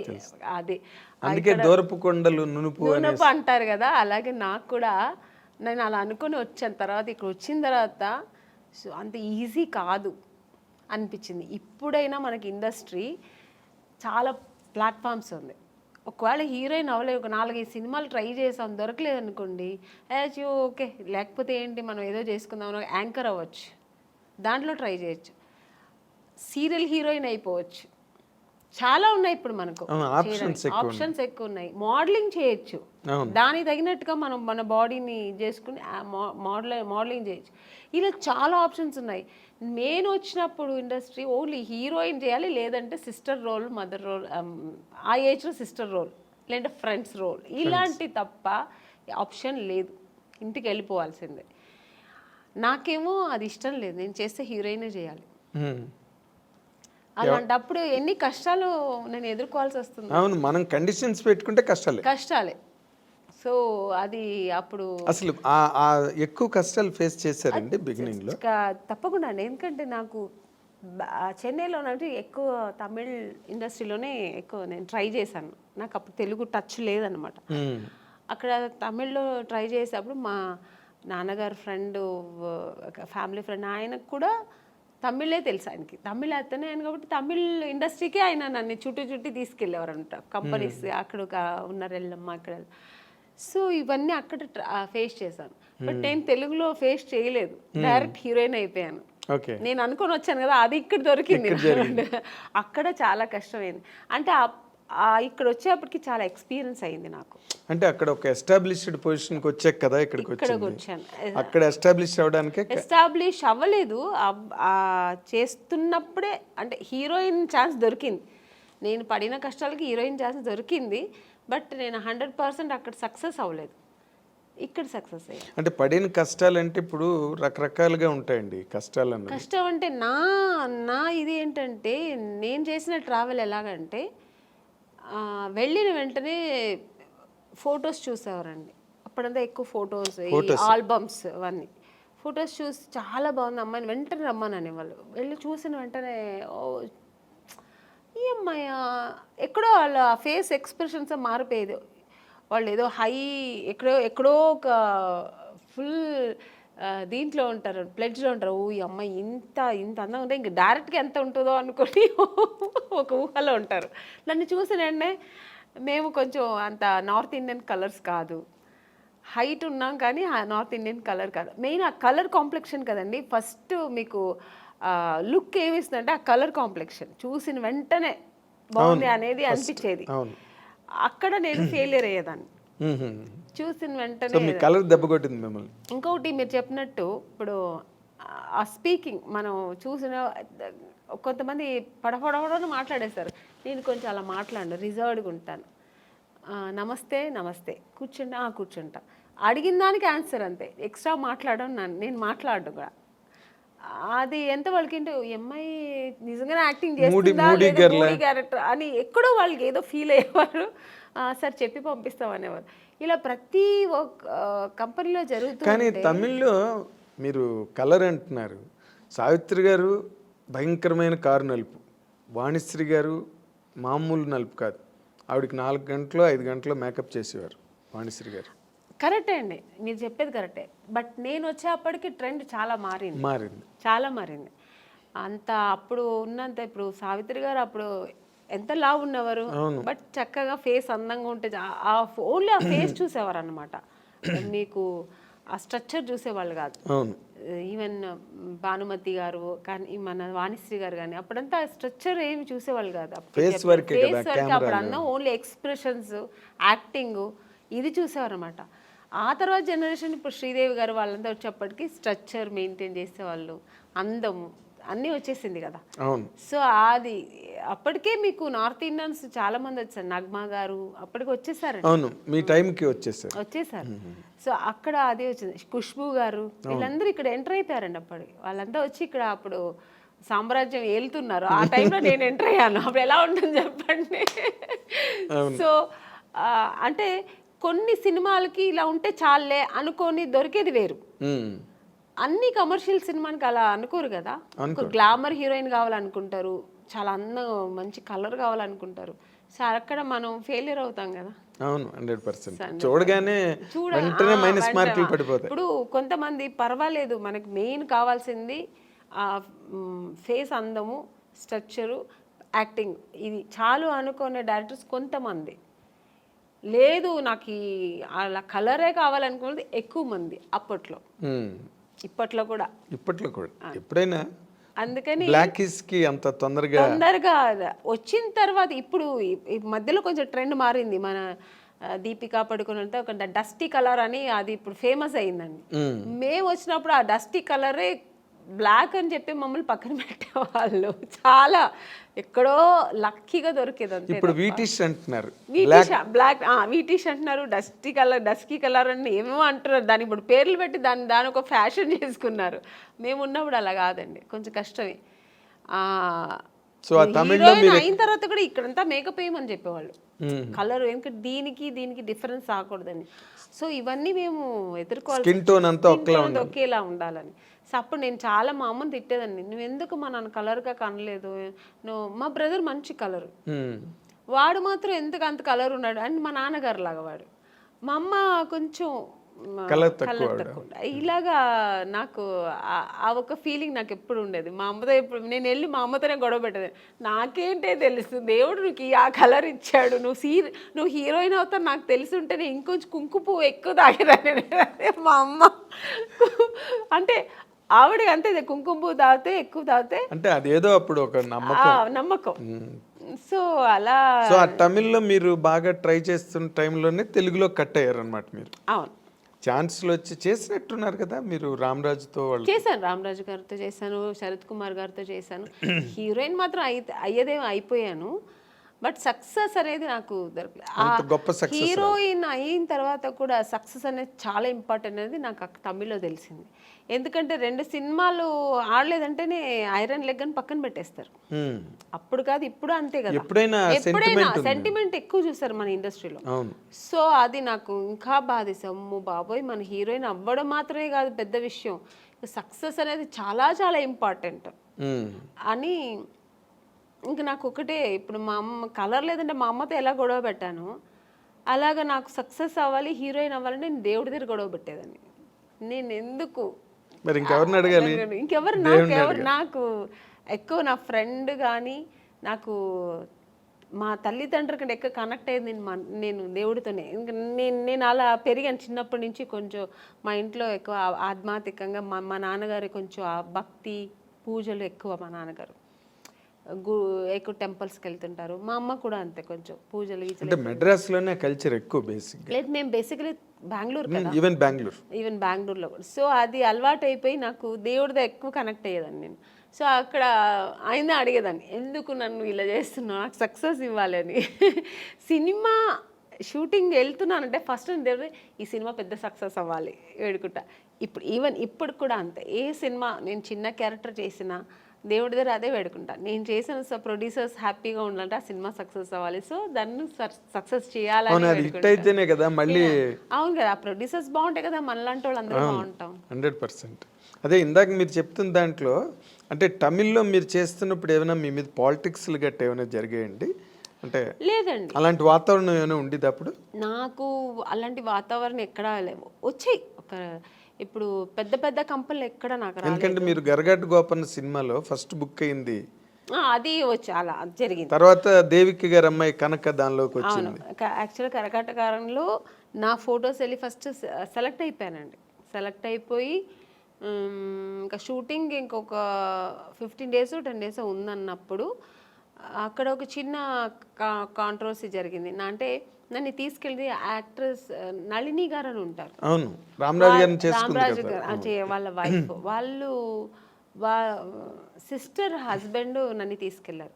యాక్చువల్గా ఆయన ముందు నళిని గారికి మేనేజర్ అట.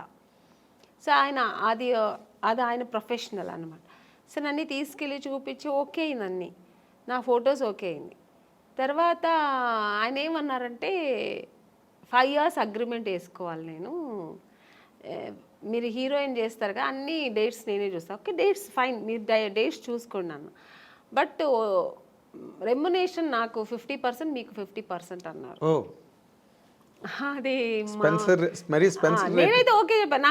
నాకు అప్పుడు అంత హీరోయిన్ అయిపోవాలి, పెద్ద హీరోయిన్ అయిపోవాలి. అక్కడ నాకు డబ్బు ప్రిఫరెన్స్ నాకు నేను ఎప్పుడు ఇవ్వను, నాకు తెలియదు కూడా అది. ఓ డబ్బు ఇలా చేయొచ్చు, డబ్బు కూడా చాలా ముఖ్యం అనేది ఇప్పుడు తెలుసు నాకు, అప్పుడు తెలియదు. మా అమ్మ వద్దనేసారు. మా నాన్నగారికి ఫోన్ చేసి చెప్పాను, నాన్నగారు కూడా అలా అంత వద్దమ్మా అన్నారు. మా అమ్మ అయితే వద్దు, అలా అంత అవసరం లేదు, డేట్స్ కావాలంటే మీరు చూడండి, పర్సంటేజ్ ఏదో ఉంటాయి కదా అలా తీసుకోండి అలా అన్నారు. సో టోటల్గా వాళ్ళతో మనం డిపెండ్ అయిపోతే కష్టం అని చెప్పి నా అమ్మ వద్దనేసారు. అమ్మ నేనన్నాను, ఎందుకమ్మా అంటే మళ్ళీ మనకు సినిమాలో ఆ సినిమా పోతుంది అనమాట. నువ్వు అవ్వాలంటే హీరోయిన్ ఎవరు మార్చలేరు, దేవుడు ఉన్నాడు, నువ్వేం భయపడకు, వద్దు అలాగంతా అనేస్తే నెక్స్ట్ జరిగింది అదే. ఆ సినిమా నాకు లేదు, నేను కరగాటకాల సినిమాలో లేదు, వాళ్ళు పిలవనే లేదు మళ్ళీ నన్ను. మరి ఇతను మేనేజర్ కదా, మేనేజ్ చేసి ఏం చేశారో తెలీదు. మొత్తానికి అక్కడ వాళ్ళు మళ్ళీ అదే మన దేవిక గారికి డాటర్ వేశారు. సినిమా కూడా పెద్ద సక్సెస్, చాలా పెద్ద హిట్ అయింది. పైగా రామరాజ్కి అప్పుడు ఎంజీఆర్ కున్నంత ఇమేజ్ ఉండేది. ఆవిడ కూడా, అమ్మాయి కూడా పెద్ద హీరోయిన్ అయింది.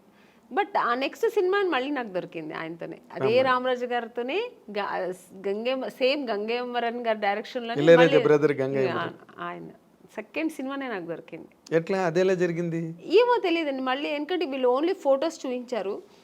రవి గారు అని పెద్ద స్టిల్ ఫోటోగ్రాఫర్ అండి, రవి అని.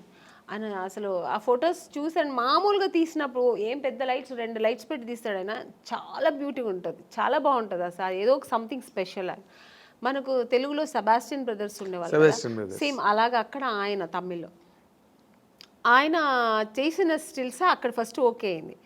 సెకండ్ నేను సెబాస్టియన్ బ్రదర్ ఆఫీస్ వాళ్ళతో ఫొటోస్ తీయాలని వెళ్తే ఆయన సెబాస్టియన్ బ్రదర్ ఊరికే వాళ్ళ ఆఫీస్ ముందు ఊరికే ఒక 2 ఫోటోలు తీశాడు ఆయన.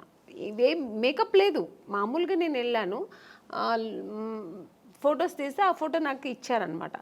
అది ఎవరు చూసినా అమలా గారులా ఉన్నారు, ఇలా ఉన్నారు, అలా అంటే ఒక ఆర్టిస్ట్లా ఉండేది, మేకప్ లేదు, ఏమీ లేదు, చాలా బాగుండింది, ఇంత బ్యూటీ ఉండింది. ఆ ఫొటోస్ ఎలాగో మేనేజర్ తీసుకెళ్ళి గంగేమరన్ వాళ్ళకి, మీకు తమిళ్లో ఎక్కువ కొంచెం న్యాచురల్ ఇష్టపడతారు, ఓవర్ మేకప్, మేకప్ కూడా ఎక్కువ ఉండదు. ఆయనకు చాలా నచ్చింది ఆ ఫోటో. మళ్ళీ ఆ అమ్మాయి ఈ అమ్మాయి అనుకున్నారా లేదు, ఏమి జరిగిందో ఆ ఫోటో చూస్తే ఆయన వెంటనే పిలిచి మాట్లాడి ఆ సినిమాకు అవకాశం ఇచ్చారు హీరోయిన్గా. సో అక్కడ హీరోయిన్ అయిన తర్వాత ఇక్కడికి వచ్చారు? అవును, హీరోయిన్ చేస్తున్నాను, అది ఇంకా సగంలో ఉంది షూట్. ఆ సగం అవుతున్నప్పుడు మళ్ళీ ఇంకో సినిమా, ఇప్పుడు మామూలుగా గంగేమరన్ గారి సినిమా పెద్ద బ్యానర్లో రామరాజు గారు పక్కన చేస్తున్నానప్పుడు ఒక 2-3 సినిమాలు నేను అప్పటికే బుక్ అయిపోయాను అక్కడ. సో చేస్తూ ఉన్నప్పుడు నాకు తెలుగులో ఆఫర్ వచ్చింది, ఎవరు మన ఈవి గారు. కానీ నాకు తమిళ్లో ఇంత కష్టపడి, ఇంకా తెలుగు ఎంత పెద్ద ఇండస్ట్రీ అప్పట్లో. అవును, ఎప్పుడైనా పెద్ద ఇండస్ట్రీ, ఇప్పుడు అంటే నేనేమంటాను, అప్పుడు ఓన్లీ తెలుగు మాత్రమే పెద్ద ఇండస్ట్రీ. ఇప్పుడు కన్నడ, హిందీ, తమిళ్ ఇప్పుడు అన్నీ కొంచెం ఆ ఈక్వల్ వచ్చేసింది. ఇప్పుడు ఒకప్పుడు కన్నడ ఇండస్ట్రీ అంటే ఏమీ లేదు, ఇప్పుడు ఈక్వల్ టు మనకు తెలుగులా ఎక్కువ ఖర్చు పెట్టేస్తారు. రవిచంద్రతో ప్రారంభమైంది. అవును, అప్పుడు అలా కాదు, ఓన్లీ తెలుగు ఇండస్ట్రీ అంటేనే ఒక హిందీ తర్వాత నెక్స్ట్ మనకి తెలుగు. అలాంటి ఇండస్ట్రీలో మనకు దొరుకుతుందా, అమ్మో బాబా అది ఇంపాసిబుల్. మేము తమిళలోనే ఇంత ట్రై చేశాను, ఇంకా తెలుగులో చాలా కష్టం అనుకొని నాకు అసలు నమ్మకం లేదండి, కానీ దొరికింది. అది ఎలా జరిగిందండి? అప్పుడు ఆ టైంలో నాకు కరెక్ట్గా మా నాన్నగారు పోయారండి, ఆయన హెల్త్ ఇష్యూస్ వల్ల ఆయన పోయారు. నేను అప్పుడు తమిళ్ షూటింగ్లో వేరే ఎక్కడో ఉన్నాను, అవుట్డోర్లో ఉన్నా, నేను మా అమ్మగారు. మా బ్రదరు మా సిస్టర్ ఇంట్లో ఉన్నారు, వాళ్ళు ఇంకా చిన్నపిల్లలు పాపం. మా బ్రదర్ తెలిసి వాడు వెళ్ళిపోయాడు, మా సిస్టర్ని తీసుకెళ్ళాక వాడు చిన్నపిల్ల పక్కింట్లో వదిలేసి వాడు వెళ్ళాడు.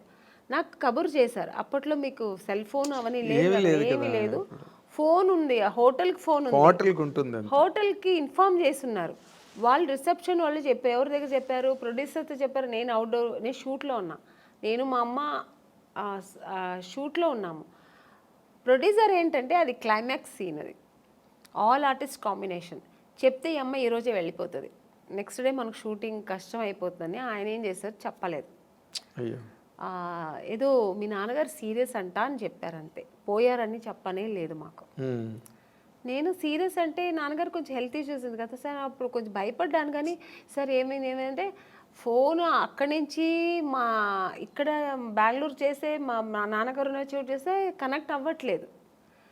సరే అని చెప్పి నేనేం చేశాను, నెక్స్ట్ డే మళ్ళీ మా బ్రదర్ ఫోన్ చేసి కొంచెం ఏదో ప్రెషర్ ఇచ్చినప్పుడు నెక్స్ట్ డే మార్నింగ్ చెప్తున్నాడు ఆయన, ఇలా నాన్నగారు ప్రాబ్లం ఉన్నారు, పోయారు అన్నట్టుగా. ఓ ఇంకా అంతే, నేను ఇంకా నిలవలేదు, ఆగలేదు. ఈవినింగ్ ఫ్లైట్కి బయలుదేరి వచ్చాము. చెన్నై డైరెక్ట్ బెంగళూరుకి వెళ్ళలేదు, చెన్నైకి వచ్చి వెళ్దాము అని వచ్చే లోపల ఇక్కడ మా బ్రదరు వాడు ఫినిష్ చేసుకుని వచ్చేసాడు. అప్పటికి నాన్నగారు అన్ని కార్యాలు చేసుకుని ఇంటికి వచ్చి ఆడ అక్కడ వస్తున్నాడు, మేము వస్తున్నాం. నాకు అసలు తెలియదు కదా, బయలుదేరప్పుడు చెప్తున్నారు వాళ్ళు. అదే మీ సినిమా యాక్టర్స్ జీవితంలో ఇలాంటి డ్రామాటిక్ సిచ్యువేషన్స్ అది నేను ఎప్పుడు మర్చిపోలేని సిచ్యువేషన్. ఎందుకంటే వాళ్ళు ఏం అనలేదు, ఎందుకంటే వాళ్ళ సిచ్యువేషన్ ఏంటంటే నేను కొత్త అమ్మాయి, వాళ్ళు చెప్తే ఈ అమ్మాయికి వెళ్ళిపోతే ఈ అమ్మాయి కోసం పెద్ద పెద్ద ఆర్టిస్ట్ అందరూ కాంబినేషన్ మిస్ అవుతుంది, వాళ్ళ ప్రాబ్లమ్స్ అది. నా ప్రాబ్లం ఏంటి, మా నాన్నగారు పోయారు, నాకు తెలియదు విషయం. ఇలా ఒక సిచ్యువేషన్ నేను అలా అప్పుడు ఎదుర్కోవాల్సి వచ్చింది. ఇంక వచ్చిన తర్వాత ఇంక ఏడుపులో ఇంక నేను వెళ్ళలే మళ్ళీ బెంగళూరు. ఇంకా నాన్నగారు పోయింది, నాన్నగారిని చూడలేదు, ఇంకేముందని ఏడుస్తూ కూర్చుంటే నెక్స్ట్ డేనే వచ్చారు నాకు. ఆ టైంలో వచ్చింది ఆఫర్, మేడం ఇలా నేను ఊర్లో ఉన్నప్పుడే ఫోన్ చేశారు వాళ్ళు, ఇలా ఉంది అని చెప్పి ఫోన్ చేసి హోటల్కి ఫోన్ చేసి చెప్తే వస్తామండి, ఇట్లా వచ్చిన వెంటనే నేను కలుద్దాం అన్నా. నాన్నగారు విషయం జరిగిన తర్వాత నేను టోటల్గా మర్చిపోయాను. లేదండి నేను రాలేదు, మా నాన్నగారు వెళ్ళిపోయారు, మనసు బాగాలేదు, పైగా ఇప్పుడు చాలా డల్లుగా ఉన్నాను. మామూలుగా మంచిగా వచ్చినప్పుడే నన్ను సెలెక్ట్ అవును, ఇంక ఈ టైంలో నేను సెలెక్ట్ అవుతామని మనసులో నేను అనుకుని, నేను రానండి, ఇప్పుడు బాగుండేది కూడా వస్తే, నా ఫేస్ వేరే డల్లుగా ఏడ్చి అని చెప్పా. లేదమ్మా డైరెక్ట్గా ఫొటోస్ చూసి చాలా, ఫొటోస్ ఎప్పుడు బాగానే ఉందంటారండి, డైరెక్ట్గా చూస్తే వద్దంటారు ఎందుకు, ఫస్ట్ మళ్ళీ తెలుగులో మంచి ఆఫర్ మళ్ళీ అక్కడ నుంచి ఫెయిల్యూర్ అయింది తెలుసా, నాకు ఇది జరిగేది ఇదే, ఎందుకు మళ్ళీ రావచ్చు, వేస్ట్గా ట్రై చేయడం ఎందుకు, పైగా అంతకంటే మెయిన్ మా నాన్నగారు పోయారు. నాకు ఆ టైంలో అవేమి నాకు గుర్తు వెళ్ళాలి పోవాలని. మా అమ్మ ఏం చెప్పారంటే, నువ్వు వెళ్ళమ్మా, ఎందుకు పిలుస్తున్నారు, నాన్నగారు బ్లెస్సింగ్స్ ఉంటుంది, సినిమా దొరుకుతుంది, ఏం అలా అనుకోకు, వెళ్ళు నువ్వు డ్రెస్ అవ్వు అని చెప్తే అప్పటికప్పుడు వెళ్ళి డ్రెస్ అప్ అయ్యి వెళ్ళాను. బట్ డైరెక్టర్ గారు ఈవీ గారికి చెప్పారు, ఇలా నాన్నగారు పోయారు, అమ్మాయి పాప చాలా ఇబ్బందిలో ఉంది, డిప్రెషన్లో ఉందంటే వచ్చిన తర్వాత చూసారు. ఆయనకు కూడా ఒక చిన్న షాక్ వచ్చింది, ఈ అమ్మాయి అన్నట్టుగా చూసి, ఎందుకంటే ఫొటోస్లో ఇంత అంటే చిన్న మేకప్ అవి ఉంటాయి కదా ఫోటోల్లో, బాగా మేకప్, ఇప్పుడు రెగ్యులర్ మేకప్ ఉంటుంది కదా సార్, డిఫరెంట్ కాస్ట్యూమ్స్ వేసుకొని ఉంటాం, ఒక్కొక్క కాస్ట్యూమ్స్లో ఒక్కొక్క అందం ఉంటుంది. మనం మామూలుగా ఒక డ్రెస్ వేసుకుని వెళ్ళాను, పైగా మా నాన్నగారు పోయారు, నాకు పెద్ద లిప్స్టిక్ కూడా వేసుకోలే, నేను ఒక ఏదో విరక్తిలాగా వెళ్ళాను నేను, ఏముంది నాన్నగారే పోయారు అన్నట్టుగా ఆ టైంలో వెళ్తే డైరెక్ట్గా ఏం చేస్తారు, సరే మనం ఒక వీడియో టెస్ట్ చేసేద్దామని ఇమీడియట్గా అప్పటికప్పుడే ఒక మేకప్ వేసి టెస్ట్ చేశారు. అప్పట్లో వీడియో టెస్ట్ చేశారు, ఆడిషన్ చేశారు ఆయన. అప్పుడు 100% ఓకే, ఇమీడియట్గా అడ్వాన్స్ ఇచ్చి. నాకు తెలుసు మీరు సెలెక్ట్ అవ్వడం, ఆ సినిమా అంతా జరగడం, ఆ దుఃఖంలో కూడా ఒక మంచి ఆ సంతోషాన్ని ఎలా సెలబ్రేట్ చేసుకోవాలని కూడా నాన్నగారు పేరు. బట్ నిజంగానే ఆయన ఆశీస్సులు, ఆయన బ్లెస్సింగ్స్, దేవుడు బ్లెస్సింగ్స్, ఆ సినిమా దొరికింది నాకు. సినిమా అది కూడా మంచి హిట్ అయింది కూడా. అక్కడి నుంచి నా లైఫ్ తమిళకి దూరం అయిపోయింది, ఇంకా అటు చూడలేదు. ఇంకా ఫుల్ నా తెలుగు ఇండస్ట్రీలో స్థిరపడడం, ఇంకా తెలుగు ప్రేక్షకులతో నేను దగ్గర అవ్వడం, మంచి మంచి సినిమాలు చేయడం. జమ్మలక్కడి పంపు తర్వాత ఇమ్మీడియట్గా మీకు ఆఫర్లు అవి ఎలాగ వచ్చాయండి? చేస్తున్నప్పుడే రేపటి రౌడీని ఒక సినిమా చేశాను. తమిళ్లో రెహమాన్ అని ఒక హీరో ఉంటారు, రఘు లక్ష్మి గారు దాంట్లో లీడ్ రోల్ చేశారు. నాకు అత్తగారు రోల్, అలా మంచి క్యారెక్టర్, అందులో కూడా హీరోయిన్ రోల్. సార్ సినిమా చేసిన, ఈ సినిమా రిలీజ్ అయిన తర్వాత ఆ సినిమా రిలీజ్ అయింది, బట్ యావరేజ్ పోయింది. తర్వాత మిస్టర్ పెళ్ళాం, ఇలాగా ఇంకా అక్కడి నుంచి మొత్తం. మిస్టర్ పెళ్ళాం రిలీజ్ అయిన తర్వాత అవార్డు వచ్చింది అనుకోకుండా, ఒక మంచి ఆర్టిస్ట్, అంటే చాలా పెద్ద హీరోయిన్ అయిపోయారు మీరు మిస్టర్ పెళ్ళాం తర్వాత. ఎందుకంటే ఆ సినిమా హిట్ అవడం, రాజేంద్ర ప్రసాద్ గారి కాంబినేషన్, అవతల బాపు గారు డైరెక్టర్. సో అక్కడి నుంచి నాకు నా లైఫ్ కెరియర్ టోటల్గా నేను అనుకున్నది అలా జరిగిందనమాట. అదే నాన్నగారే చూడలేకపోయారు. చూడలేకపోయాను. యజనా. ఆ టైంలో మా నాన్నగారు నేను నేను నేను నేను హీరోయిన్ అవ్వాలని నాన్నగారు వద్దన్నారు. తర్వాత నాన్నగారు లేదు నువ్వు చేస్తావు, నీకు ఆ కెపాసిటీ ఉంది, ఎందుకు నీకు ఇంట్రెస్ట్ ఉంది అని నాన్నగారు అప్రోచ్ చేసినప్పుడేమో నాన్నగారు లేరు చూడ్డానికి. అదన్నీ కొంచెం ఆ టైంలో బాధ అనిపించింది. తర్వాత ఇంక బాధపడడానికి కూడా టైం టైం బిజీ లేదు, అయిపోయారు. ఇంకా ఆలోచనలే. ఆయన బ్లెస్సింగ్స్ అలాగే ఉంది, దేవుడి బ్లెస్సింగ్స్తో నేను అలా ట్రావెల్ అయ్యాను.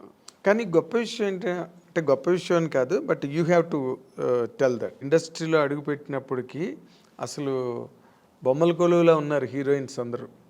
ఎంతమంది ఉండాలో సినిమా ఇండస్ట్రీలో అంత ఆ నెంబర్ ఆఫ్ హీరోయిన్స్ మళ్ళీ రిపీట్ అవ్వలేదండి, అంత నెంబర్. నాకు తెలియదండి. You can just think. ఓ పక్కన శ్రీదేవి గారి దగ్గర నుంచి మొదలెడితే విజయశాంతి గారు, రాధా, సుహాసిని, భానుప్రియ, మనోచిత్ర అని ఇంకో హీరోయిన్, వరుస హీరోయిన్లు. ఇంకొంచెం ముందుకు వస్తే సౌందర్య, నగ్మ, రోజా, కనక అవతల తమిళ్లో. ఇలాగా ఒక మినిమం ఒక 25 మంది హీరోయిన్స్ బెంగళూరు నుంచి కానీ, తమిళ్, తెలుగు. అది ఆ టైంలో అసలు మీకు అవకాశాలు రావడం అన్నది మీకు ఎలాగా అసలు జరిగిందండి? అది మిరాకల్ అని చెప్పాలా? మిరాకల్ కాదండి, అది దేవుడు బ్లెస్సింగ్స్. ఎందుకంటే నేను ఎక్కువ దేవుడు నమ్ముతాను. జాతకాలు కూడా నమ్ముతారు? లేదండి, జాతకాలంతా నేను నమ్మను. నాకు ఒక్కటి దేవుడు లేకుండా ఏమీ జరగదు, ఆయన అనుకుంటేనే అన్ని జరుగుతుంది అని ఒక నమ్మకం ఎక్కువ, భగవంతుడి మీద ఎక్కువ నమ్మకం. అలాగే నాన్నగారు బ్లెస్సింగ్స్ నా మీద ఎక్కువ ఉంటుంది ఎప్పుడు. ఎందుకంటే నేను ఎక్కువ నాన్న అంటే చాలా ఇష్టం నాకు. ఆడపిల్లలకి సాధారణంగా తండ్రి అంటే ఎందుకంటే అమ్మ మీద ప్రేమ లేదని కాదు, ఎక్కువ ఆ నాన్నగారితో గారాభంగా ఉండేదాన్ని. సో అందుకని ఫస్ట్ హీరో నాన్నే కదా ఆడపిల్ల. అందుకని ఇప్పుడు మా నాన్నగారికి ఇంట్లో ఉన్నప్పుడు ఆయనకి దీపం పెట్టకుండా ఉన్నాను. రోజు ఆయనకి దీపం పెడతాను. దేవుడికి అంతే, ఆయన ప్రార్థన లేకుండా ఒక్కరోజు కూడా ఉండదు.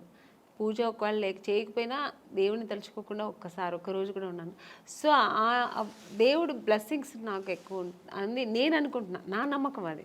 మీ టాలెంట్ కాదు, సెకండ్ అది. ఇప్పుడు నాలాగా టాలెంట్ ఎంతమందికి లేదండి. ఎవరు వచ్చేప్పుడు టాలెంట్తోనే వస్తారు. చాలా టాలెంట్ చేసుకుని నేను చెయ్యాలి, బాగా చేయాలి అని ఒక అంబిషన్తో వస్తారు. అందరూ సక్సెస్ అవ్వరు కదా. అవును, అది కరెక్ట్.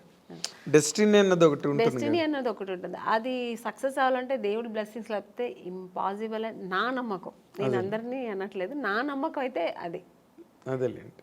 అయితే ఇప్పుడు మీరు జరగదేమో అనేది కూడా జరిగిపోతుంది అనేది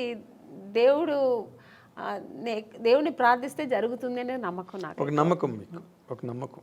అయితే ఇప్పుడు మీరు ఇందాక చెప్పినట్టుగా ఇంతమంది హీరోయిన్లు, పెద్ద సర్కిల్ ఆఫ్ హీరోయిన్స్ మధ్యలో ఆమని గారు కెరీర్ స్టార్ట్ అయినప్పుడు కానీ మీరు చెప్పినప్పుడు మీనా, రోజా గారు, అవును, రమ్యకృష్ణ గారు, సౌందర్య వీళ్ళందరూ మీరు చూస్తే ఎంత పెద్ద పెద్ద హీరోయిన్స్ మధ్యలో నేను కూడా ఉన్నానంటే అది ఓన్లీ నా టాలెంట్ ఒకటే కాదు, దేవుడు బ్లెస్సింగ్స్ కూడా. నేను కూడా అంటే అసలు వాళ్ళకి వచ్చిన కన్నా మంచి మాస్టర్ పీస్ ఇట్లు మీకు వచ్చాయి. ఒక మిస్టర్ పెళ్ళం కానీ, ఒక శుభలగ్నం, మంచి క్యారెక్టర్స్ చేశాను నేను. స్టార్డమ్ అనేది పక్కన పెడితే పెద్ద పెద్ద స్టార్స్ నేను చేయకపోయి ఉండొచ్చు, బట్ మంచి మంచి డైరెక్టర్స్, పెద్ద పెద్ద స్టార్ డైరెక్టర్స్తో చేశాను.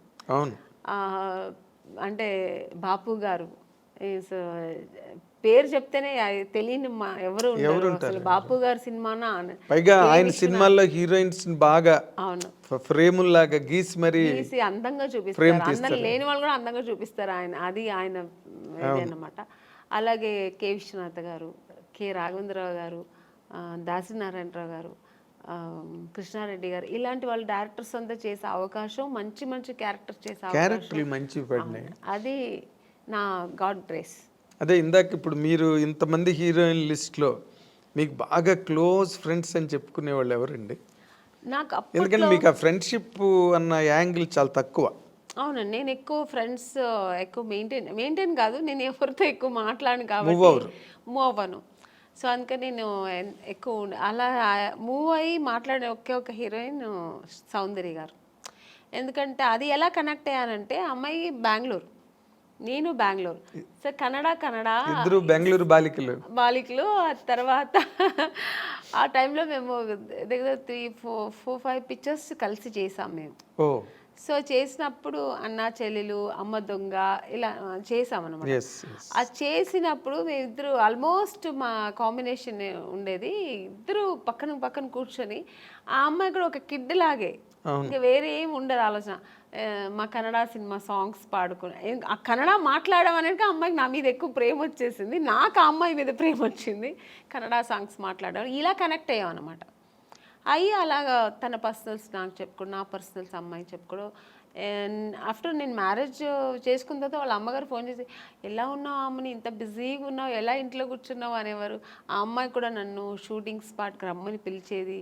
తన ఓన్ సినిమా తీశారు వాళ్ళ బ్యానర్లో. అవును.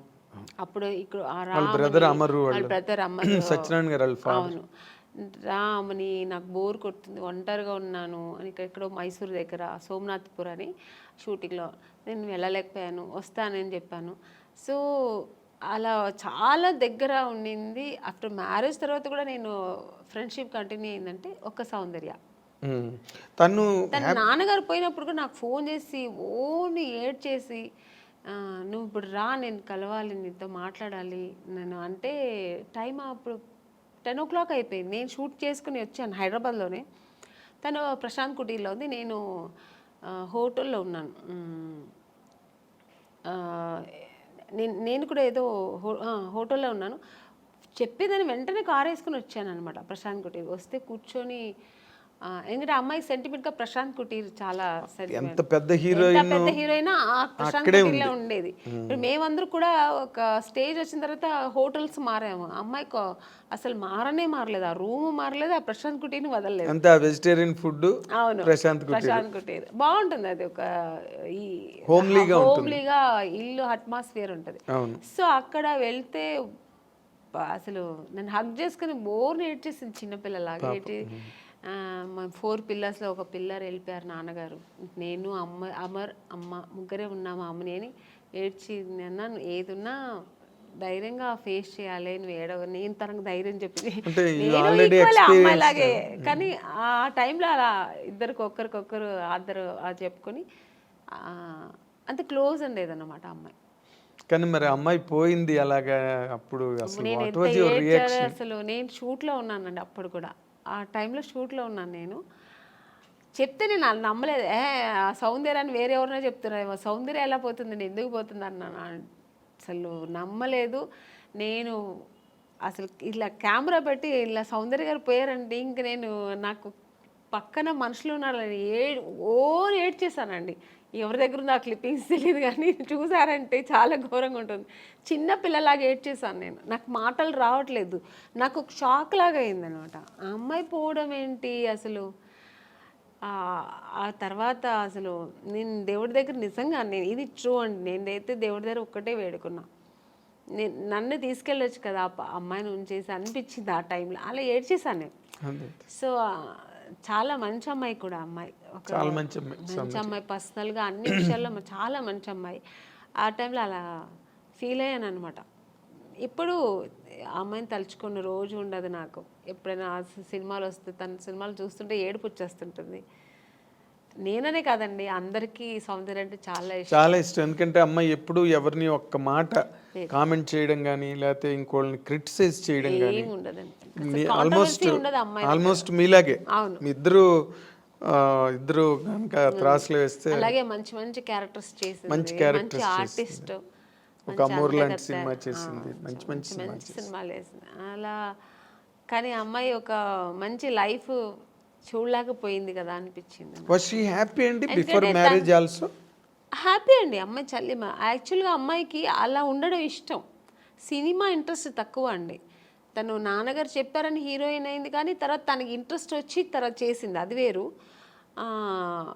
తన ఇష్టం ఏంటంటే మామూలు మన ఒక లైఫ్ ఉంది కదా, మ్యారేజ్ చేసుకోవాలి, మనం మామూలు ఒక సామాన్య మనుషులాగా ఉండాలని, హౌస్ వైఫ్ లాగా మన అందరిలా ఉండాలని చాలా ఇష్టపడేది నాకు తెలుసు అమ్మాయి. అలాంటి ఒక లైఫ్ ఆ అమ్మాయి అనుభవించకుండా వెళ్ళిపోయింది. సినిమాలో ఒక ఓకే అంత ఎదిగిన అమ్మాయి ఒక పర్సనల్ లైఫ్ అనుభవించకుండా వెళ్ళిపోయింది అనేది తలుచుకుంటే చాలా బాధ. అదే జగపతి బాబుని చేసుకుంటుందని ఒక టైంలో లేదండి అసలు ఆ జగపతి బాబు గారికి ఆ థాట్ లేదు. ఆయనకు ఆల్రెడీ మ్యారేజ్ అయ్యి పిల్లలు ఉన్నారు. ఆయన అలా లేదు. జగపతి బాబు గారికి సౌందర్య అంటే రెస్పెక్ట్, అట్ ఎ టైం ఆయనకు చాలా ఇష్టం కూడా అమ్మాయి అంటే. ఆర్టిస్ట్గా మంచి ఆర్టిస్టు. వాళ్ళు బ్యానర్లో చాలా చేసిన సినిమా 2-3 సినిమాలు ఏదో చేసింది అనుకో. సో అంతే తప్ప అలాంటివి లేదు. సౌందర్యకైతే అసలు ఆ థాటే లేదండి, అస్సలు లేదు. మీకు ఆ థాట్ ఉంటే ఆ అమ్మాయి, ఎందుకంటే వాళ్ళ అన్నగారు చెప్పిన అమ్మాయి అబ్బాయిని పెళ్లి చేసుకుంటుంది. వాళ్ళ అన్నగారు చెప్పారని ఆ అమ్మాయి చేసుకుంది. వాళ్ళ అన్నగారు చెప్పి ఏ మాట, నాన్నగారు ఉన్నంత వరకు నాన్నగారు మాట వినేది. చిన్నపిల్లలాగే అండి వాళ్ళ ఇంట్లో. నెక్స్ట్ అమ్మరికి కూతురులాగే ఉండేది తప్ప చెల్లెలా ఉండేది కాదు. అవును, అమ్మరు ఏం చెప్తే అది వినేది. అమ్మరే అంత డెసిషన్ అంతా కూడా ఎప్పుడు కూడా. అలాంటి అన్నప్పుడు ఇంకా జగపతి బాబు గారి మీద అలాంటి అసలు అదంతా ఊరికి అప్పుడంతా ఇండస్ట్రీ అంతా విపరీతంగా మాట్లాడుకున్నారు. లేదండి, మీ చెవిలో పడిందో లేదో నాకు తెలియదు, తెలుసు నాకు కూడా, బట్ లేదు అలాంటివి లేదు. ఓకే, ఆ అమ్మాయికి లేదు, జగపతి బాబు గారికి కూడా లేదు అలాంటి. ఆయన అసలు అందరితో బాగా క్లోజ్గా మాట్లాడతారు. అలాగే ఆ అమ్మాయితో కూడా ఉండేవారు అనమాట. కాకపోతే అంటే ఎక్కువ సినిమాలు కలిసి చేశారు, అందుకని అలా వచ్చింది అది. వాళ్ళిద్దరూ కొంచెం ఒక 4-5 సినిమాలు కలిసి చేశారు ఆ టైంలో. అవును. తర్వాత ఇప్పుడు క్వైట్ కాంట్రాస్ట్ రోజా గారు. అవును, మామూలు ఆటం బాంబు. నిజంగా గర్వంగా ఉందండి. ఎందుకంటే మా ఇండస్ట్రీలో ఒక హీరోయిన్ ఒక పొలిటీషియన్లో వెళ్ళి అలా గట్స్గా మాట్లాడడం నిజంగా కదా. పాలిటిక్స్లోకి రమ్మని ఎప్పుడు అడగలేదు ఆవిడ మిమ్మల్ని? నన్ను లేదండి. అంటే రోజా గారు నాకు బాగా క్లోజే. అంటే సౌందర్య ఫ్రెండ్షిప్ వేరు. ఇప్పుడు రోజా గారు ఎలా అంటే సెట్లో ఉన్నంత వరకు చాలా బాగా మాట్లాడారు. మీరు ఇప్పుడు కూర్చుని ఉన్నంతసేపు క్లోజ్గా ఉంటారు, తర్వాత ఇంకా వాళ్ళ పనులు వాళ్ళకి, మా పనులు మనకి, అలా ఉంటారు ఆవిడ. ఆ ఫ్రెండ్షిప్ని అలా కంటిన్యూ చేయరు అనమాట. ఇప్పుడు అదే మళ్ళీ ఇళ్ళకెళ్ళి ఫోన్లు మాట్లాడుకోవడం కానీ, ఎలా ఉన్నావు, మళ్ళీ మెసేజ్లు, ఇప్పుడంతా ఫోన్లు వచ్చాయి, మెసేజ్లు పెట్టడం కానీ నేను పెడుతూ ఉంటాను, గుడ్ మార్నింగ్ మెసేజ్లు అన్నీ.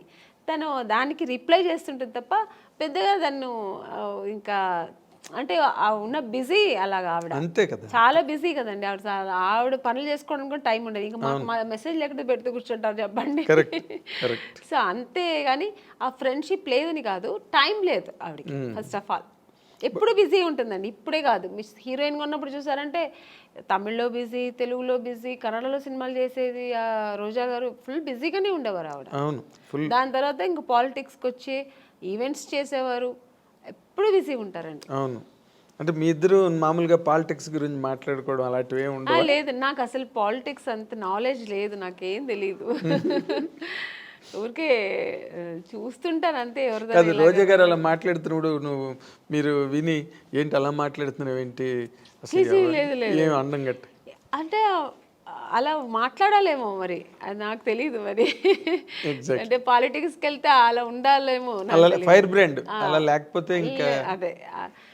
ఇప్పుడు మన సినిమాలో మనం నటించడం ఎలాగో అలాగా అలా మాట్లాడడం అదొక నటన. ఎగ్జాక్ట్లీ, అదొక పాత్ర పోషణ. నటన అనడం కన్నా అదొక క్యారెక్టర్, దాన్ని పోషించాలి అక్కడ. అయితే మీ కెరీర్లో ఫస్ట్ ఇన్నింగ్స్ అంతా బాగా సక్సెస్ఫుల్గా ఉన్నారు, సెకండ్ ఇన్నింగ్స్లో కూడా కంఫర్టబుల్గా ఉన్నారు. మీకంటూ అసంతృప్తులు ఏం లేవండి కెరీర్లో ఇన్ జనరల్గా? అంటే మనిషి అన్న వాళ్ళకి మనం ఎంత సక్సెస్ఫుల్గా ఉన్న కెరీర్లో కొన్ని ఎక్కడో తెలియని పాయింట్లో కొన్ని డిసాటిస్ఫాక్షన్స్ అలా మిగిలిపోతాయి. అలాంటివి ఏమైనా ఉన్నాయా? లేదు, ఐఎమ్ హ్యాపీ అండ్ కంప్లీట్లీ. నేను హీరోయిన్ అవ్వాలనుకున్నా, అయ్యాను. నేను అనుకోకున్న పాత్రలన్నీ నేను చేశాను. ఇప్పటికీ శుభలగ్నం అంటే శుభలగ్నం, మావి చిగురు, శుభ సంకల్పం, మిస్టర్ పెళ్ళాం, ఇలాంటి సినిమాలన్నీ చేస్తానని నేను ఎప్పుడు లైఫ్లో అనుకోలే.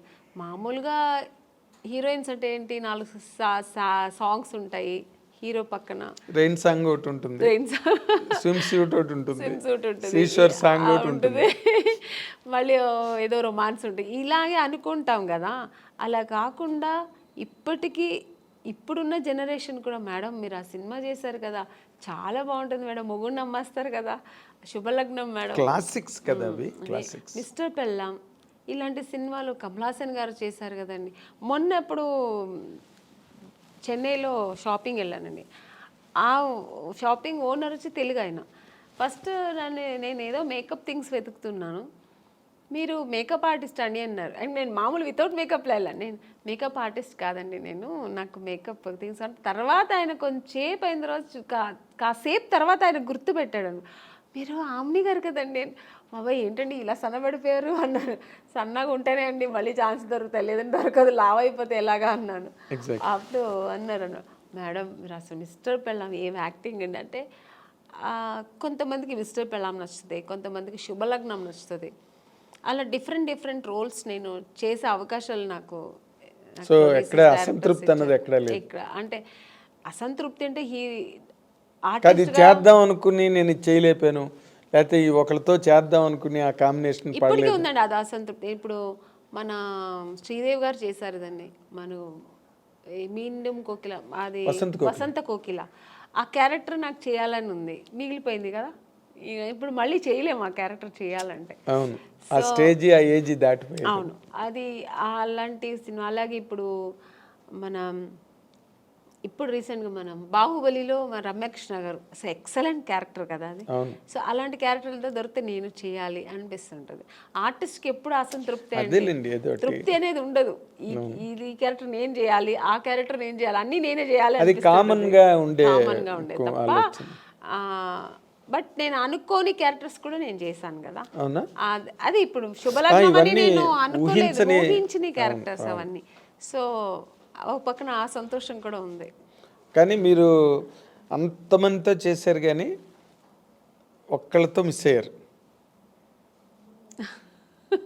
తెలుసండి మీరు ఎవరిని అడుగుతున్నారని. ఎవరు చెప్పండి? మా మెగాస్టార్ చిరంజీవి గారు. అదొక్క అసంతృప్తి ఉందండి, ఆర్టిస్ట్గా అదొక్కటి ఉంది. ఎందుకంటే ఆ టైంలో ఆయనతో చేయడానికి అవకాశం రాని హీరోయిన్ మీరు ఒక్కరే. సౌందర్య చేసింది వచ్చిందండి, నాకు అవకాశం రాలేదు. నేను ఎప్పుడు ఆయన్ని జపిస్తూ ఉండేదాన్ని కదా, ఎలా దేవుడిని జపించేదాన్నో అలాగా. నేను చిన్నప్పుడు స్కూల్కి వెళ్ళే టైంలో ఆయన మన రాధా గారి సినిమాలు, విజయశాంతి గారు పక్కన చేసిన సినిమాలని ఎక్కువ చూసేదాన్ని. నాకు అక్కడే నేను చిరంజీవి గారు ఫ్యాన్ అయ్యాను. అసలు ఆ చిరంజీవి గారు అంటే ఇంకా పిచ్చి. సినిమా ఎంత పిచ్చో అంతే పిచ్చి నాకు చిరంజీవి గారు అంటే. ఇంకా నేను నా రొమాన్స్, నేను సాంగ్ ఏదైనా నేను డ్రీమ్లో ఊహిస్తున్నంటే చిరంజీవి గారు పక్కన హీరోయిన్ తీసి మీరు వెళ్ళిపోతారు. నేను వెళ్ళిపోయేదాన్ని. ఇలా నేను అక్కడ చేస్తే ఎలా ఉంటుందని అలా వెళ్ళిపోయేదాన్ని. సో అలా ఒక డ్రీమ్ నాకు ఉండేదన్నమాట. అది నాకు నిజమైంది కూడా. నాకు నిజంగా దొరుకుతుంది అనుకోలేదు. బట్ నాకు ఆఫ్టర్ శుభలగ్నం రిక్షావాడు సినిమా, ఆ సినిమాకి నేను ఫస్ట్ అడిగారనమాట, డేట్స్ కూడా తీసుకున్నారు. మళ్ళీ ఒక షూట్కి వెళ్ళాక ఇంకా 15 days ఉన్నప్పుడు నేను చిరంజీవి గారితో మాట్లాడాను కూడా. నేను ఆ టైంలో షూట్కి వెళ్తున్నాను అన్నీ తెలుసు, సౌందర్యకి తెలుసు. సౌందర్య కూడా చాలా హ్యాపీ, ఎందుకంటే సౌందర్య కూడా ఉంది ఆ సినిమాలో. నేను సౌందర్య ఇద్దరు చాలా హ్యాపీ. మన ఇద్దరు మళ్ళీ కలిసి చేస్తున్నామే అని. నేను బెంగళూరు షూట్కి వెళ్తే తను ఫోన్ చేసింది నాకు. ఆఫ్టర్ 15 days తర్వాత 1 week తర్వాత ఏమైందో తెలియదండి. నగ్మా గారు అని ఇది ఫోటో దీంట్లో చూసా, ఏదో ఒక పత్రికలో చూసాను. తర్వాత మా మేనేజర్ చెప్పారు, లేదమ్మా ఇలాగా మనం లేదు ఏమంటే డైరెక్టర్ చేంజ్ అయ్యారు అక్కడ. కోదండరామరెడ్డి గారు చేయాల్సిన సినిమా కోదండరామకృష్ణ గారు ఎవరు చేశారు. కోదండరామరెడ్డి గారు భార్గవ ఆర్ట్స్కి వెళ్ళారు, మాతో పెట్టుకోక సినిమా. అప్పుడు షఫల్ అయ్యారు. షఫల్ అయ్యేప్పటికి అక్కడ ఏం జరిగిందో తెలియదు, నిజం నాకు తెలియదు, దేవుడికే తెలుసు. నేను మారాను అనమాట. సో చాలా అసంతృప్తి. ఇంకా అదే ఫస్ట్ టైం నేను అప్పుడు అంటే చాలాసార్లు నేను హీరోయిన్ అవ్వలేదని ఏడ్చాను. చిరంజీవి గారి సినిమా దొరకలేదని సెకండ్ టైం ఏడ్చాను నేను. అంటే ఈయన పక్కన చేయలేదు అనే ఒక ఏడుపు అప్పుడు వచ్చింది అనమాట. అదే జీవితాంతం అది జీవితాంతం అలా ఉండిపోయిందండి, ఉండిపోతుంది కూడా. ఎందుకంటే ఇంకా దానికి ఇంకా ఆప్షన్ లేదు. మళ్ళీ ఏమైనా రాబోయే రోజుల్లో ఏదైనా సిస్టర్ క్యారెక్టర్ కూడా వచ్చిందండి, నేను చేయలేదు. స్టేట్ ఎవరు మన ఖుష్బు గారు చేశారు. ఏ సినిమా అనేది?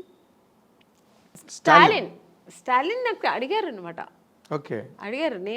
నేను సిస్టర్ రోల్ నేను చేయను, నేను ఊహించుకోలేను అసలు ఆయన పక్కన అసలు అని నేను చేయనని చెప్పాను. మురుగదాస్ డైరెక్టర్ అడిగారండి, నేను చేయనన్నా.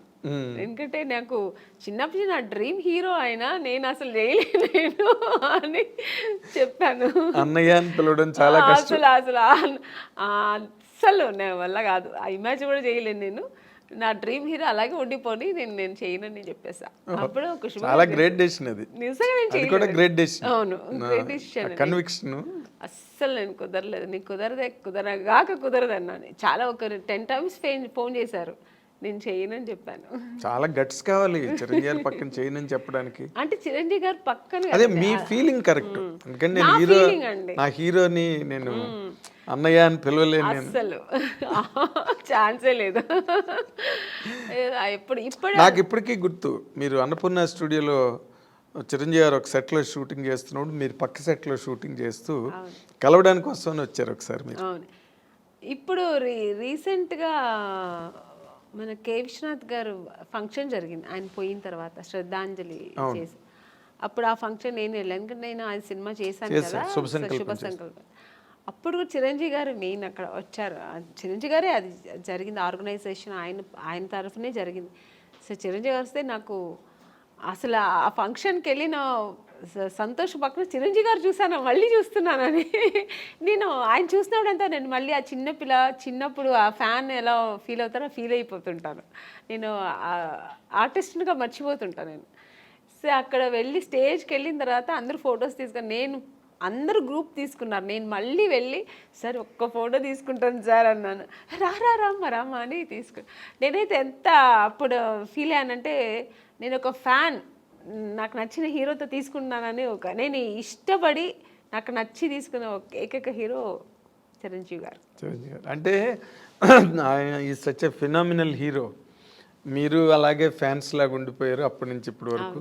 ఇప్పుడు మళ్ళీ కొత్త జనరేషన్ తీసుకుంటున్నాను. ఇప్పుడు చేస్తున్నప్పుడు అందరూ హీరోస్తో నేను తీసుకుంటా పర్సనల్గా, అది దట్స్ డిఫరెంట్. బట్ నాకు ఇష్టపడి చిరంజీవి గారు పక్కన తీసుకుని ఇలా తీసుకుంటే అసలు మళ్ళీ బ్యాక్ టు 25 years బ్యాక్ వెళ్ళిపోయాను అనమాట. ఇప్పుడు మీరు మాట్లాడుతున్నప్పుడే ఎంతో పొంగిపోతున్నారు తెచ్చుకుని. అంటే అది ఇష్టం నాకు. అంటే ఆయన ఏమో మరి తెలీదు, ఆయన యాక్టింగ్, ఆయన డాన్స్ స్టైలు ఇప్పుడు కూడా అలాగే చేస్తారు ఆయన. అసలు రీసెంట్గా సినిమా చూశాను, వాల్టర్ వీరయ్య. అసలు హీరో గారు ఎంత అసలు ఛాన్సే లేదు. రెడీ అవ్వాలి మరి మీరు. బాలశంకర్ దగ్గరలోనే ఉంది, బాలశంకర్ రిలీజ్ దగ్గరలో ఉంది. వెళ్తానండి ఆగస్ట్ 11. చాలా హైలీ ఎక్స్పెక్టెడ్ ఫిల్మ్. చాలా అది మనకు అక్కడ వేదాళం, తమిళ్ వేదాళం కదా తెలుగులో, అక్కడ పెద్ద హిట్. ఆ ఎక్స్పెక్టేషన్స్ ఇక్కడ కూడా ఉన్నాయి. ఇప్పుడు జనరల్గా అంటే మీరు ఎప్పుడు క్లాసిక్ క్యారెక్టర్స్, ఇంపార్టెంట్ రోల్సే చేశారు. గ్లామర్ వైపు అసలు ఎప్పుడు పోలేదు మీరు. రమ్యకృష్ణ గారు చేశారు, కొంతలో కొంత సౌందర్య కూడా చేసింది.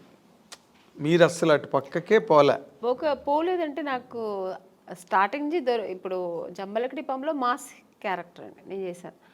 తర్వాత ఏంటో ఆఫ్టర్ ఇమ్మీడియట్గా నాకు మిస్టర్ పెళ్ళాన్ దొరికింది. మిస్టర్ పెళ్ళాన్ తర్వాత చూసారంటే ఇంకా టోటల్గా హోమ్లీ క్యారెక్టర్స్ దొరికింది నాకు. ఒకవేళ నేను ఆ ఫేస్ నా బాడీ స్ట్రక్చర్ సెట్ అవుతుందేమో కానీ అందరూ ఆమెని అంటే ఇలా ఉంటేనే బాగుంటుంది, శారీ కట్టుకుంటేనే అందంగా ఉంటుందని. సో నాకు అలా బ్రాండ్ వేస్తారనమాట. అప్పట్లో జయసుధ్ గారికి ఉండేది అది. జయసుధ్ గారికి ఎలా ఉంటుంది, ఆవిడ ఎప్పుడు మాస్ అంటే అడవి రాముడు అవన్నీ చేశారు కానీ చేశారు, సహజ నటి అని ఒక ముద్ర వేసి ఆవిడని అలా పక్కన పెట్టారు. ఎంత బిజీగా ఉన్నా ఆవిడ అవే కైండ్ ఆఫ్ క్యారెక్టర్స్ చేసుకుంటూ వెళ్ళారు ఇప్పటి వరకు. బేసిక్గానండి ఈ మధ్య రోజుల్లో అంటే మీ టైంలో లేదు, ఏముందో బయటకు తెలియదు. బట్ ఈ రోజుల్లో ఈ కాస్టింగ్ కోచ్ అని మీరు ఒక సీనియర్ యాక్ట్రెస్గా, ఒక సక్సెస్ఫుల్ హీరోయిన్గా, ఒక డిగ్నిటీ అవన్నీ నిలబెట్టుకుని ఇన్నాళ్ళు ఇండస్ట్రీలో కంటిన్యూ అయిన ఒక స్టార్గా ఈ డెవలప్మెంట్స్ చూస్తున్నప్పుడు మీకు ఏమనిపిస్తుందండి? అంటే ఈ ప్రజెంట్ హీరోయిన్స్ ఫేస్ చేసే ఇష్యూస్ కానీ లేకపోతే ఇండస్ట్రీలో వచ్చిన మార్పులు కానీ? అంటే హీరోయిన్ ఇప్పుడు ఫేస్ చేసిన ఇది సావిత్రి గారి టైంలో నుంచి ఉందండి. ఓకే. ఇప్పుడు మీరు చెప్పేది ఏంటంటే హీరోయిన్స్ డిఫరెంట్ ప్రాబ్లమ్స్ ఫేస్ చేయాల్సి వస్తుందని. ఆ ప్రాబ్లమ్స్ హీరోస్కి లేదు, హీరోయిన్స్కి మాత్రమే ఉంది. అదే కదా చెప్తారు మీరు. అవును. అది ఇప్పుడు కాదండి, అప్పుడు ఉన్న హీరోయిన్స్ దగ్గర నుంచి ఉంది. కాకపోతే అప్పుడు సోషల్ మీడియా, ఈ పబ్లిసిటీ ఇవన్నీ లేదు కాబట్టి తెలీదు.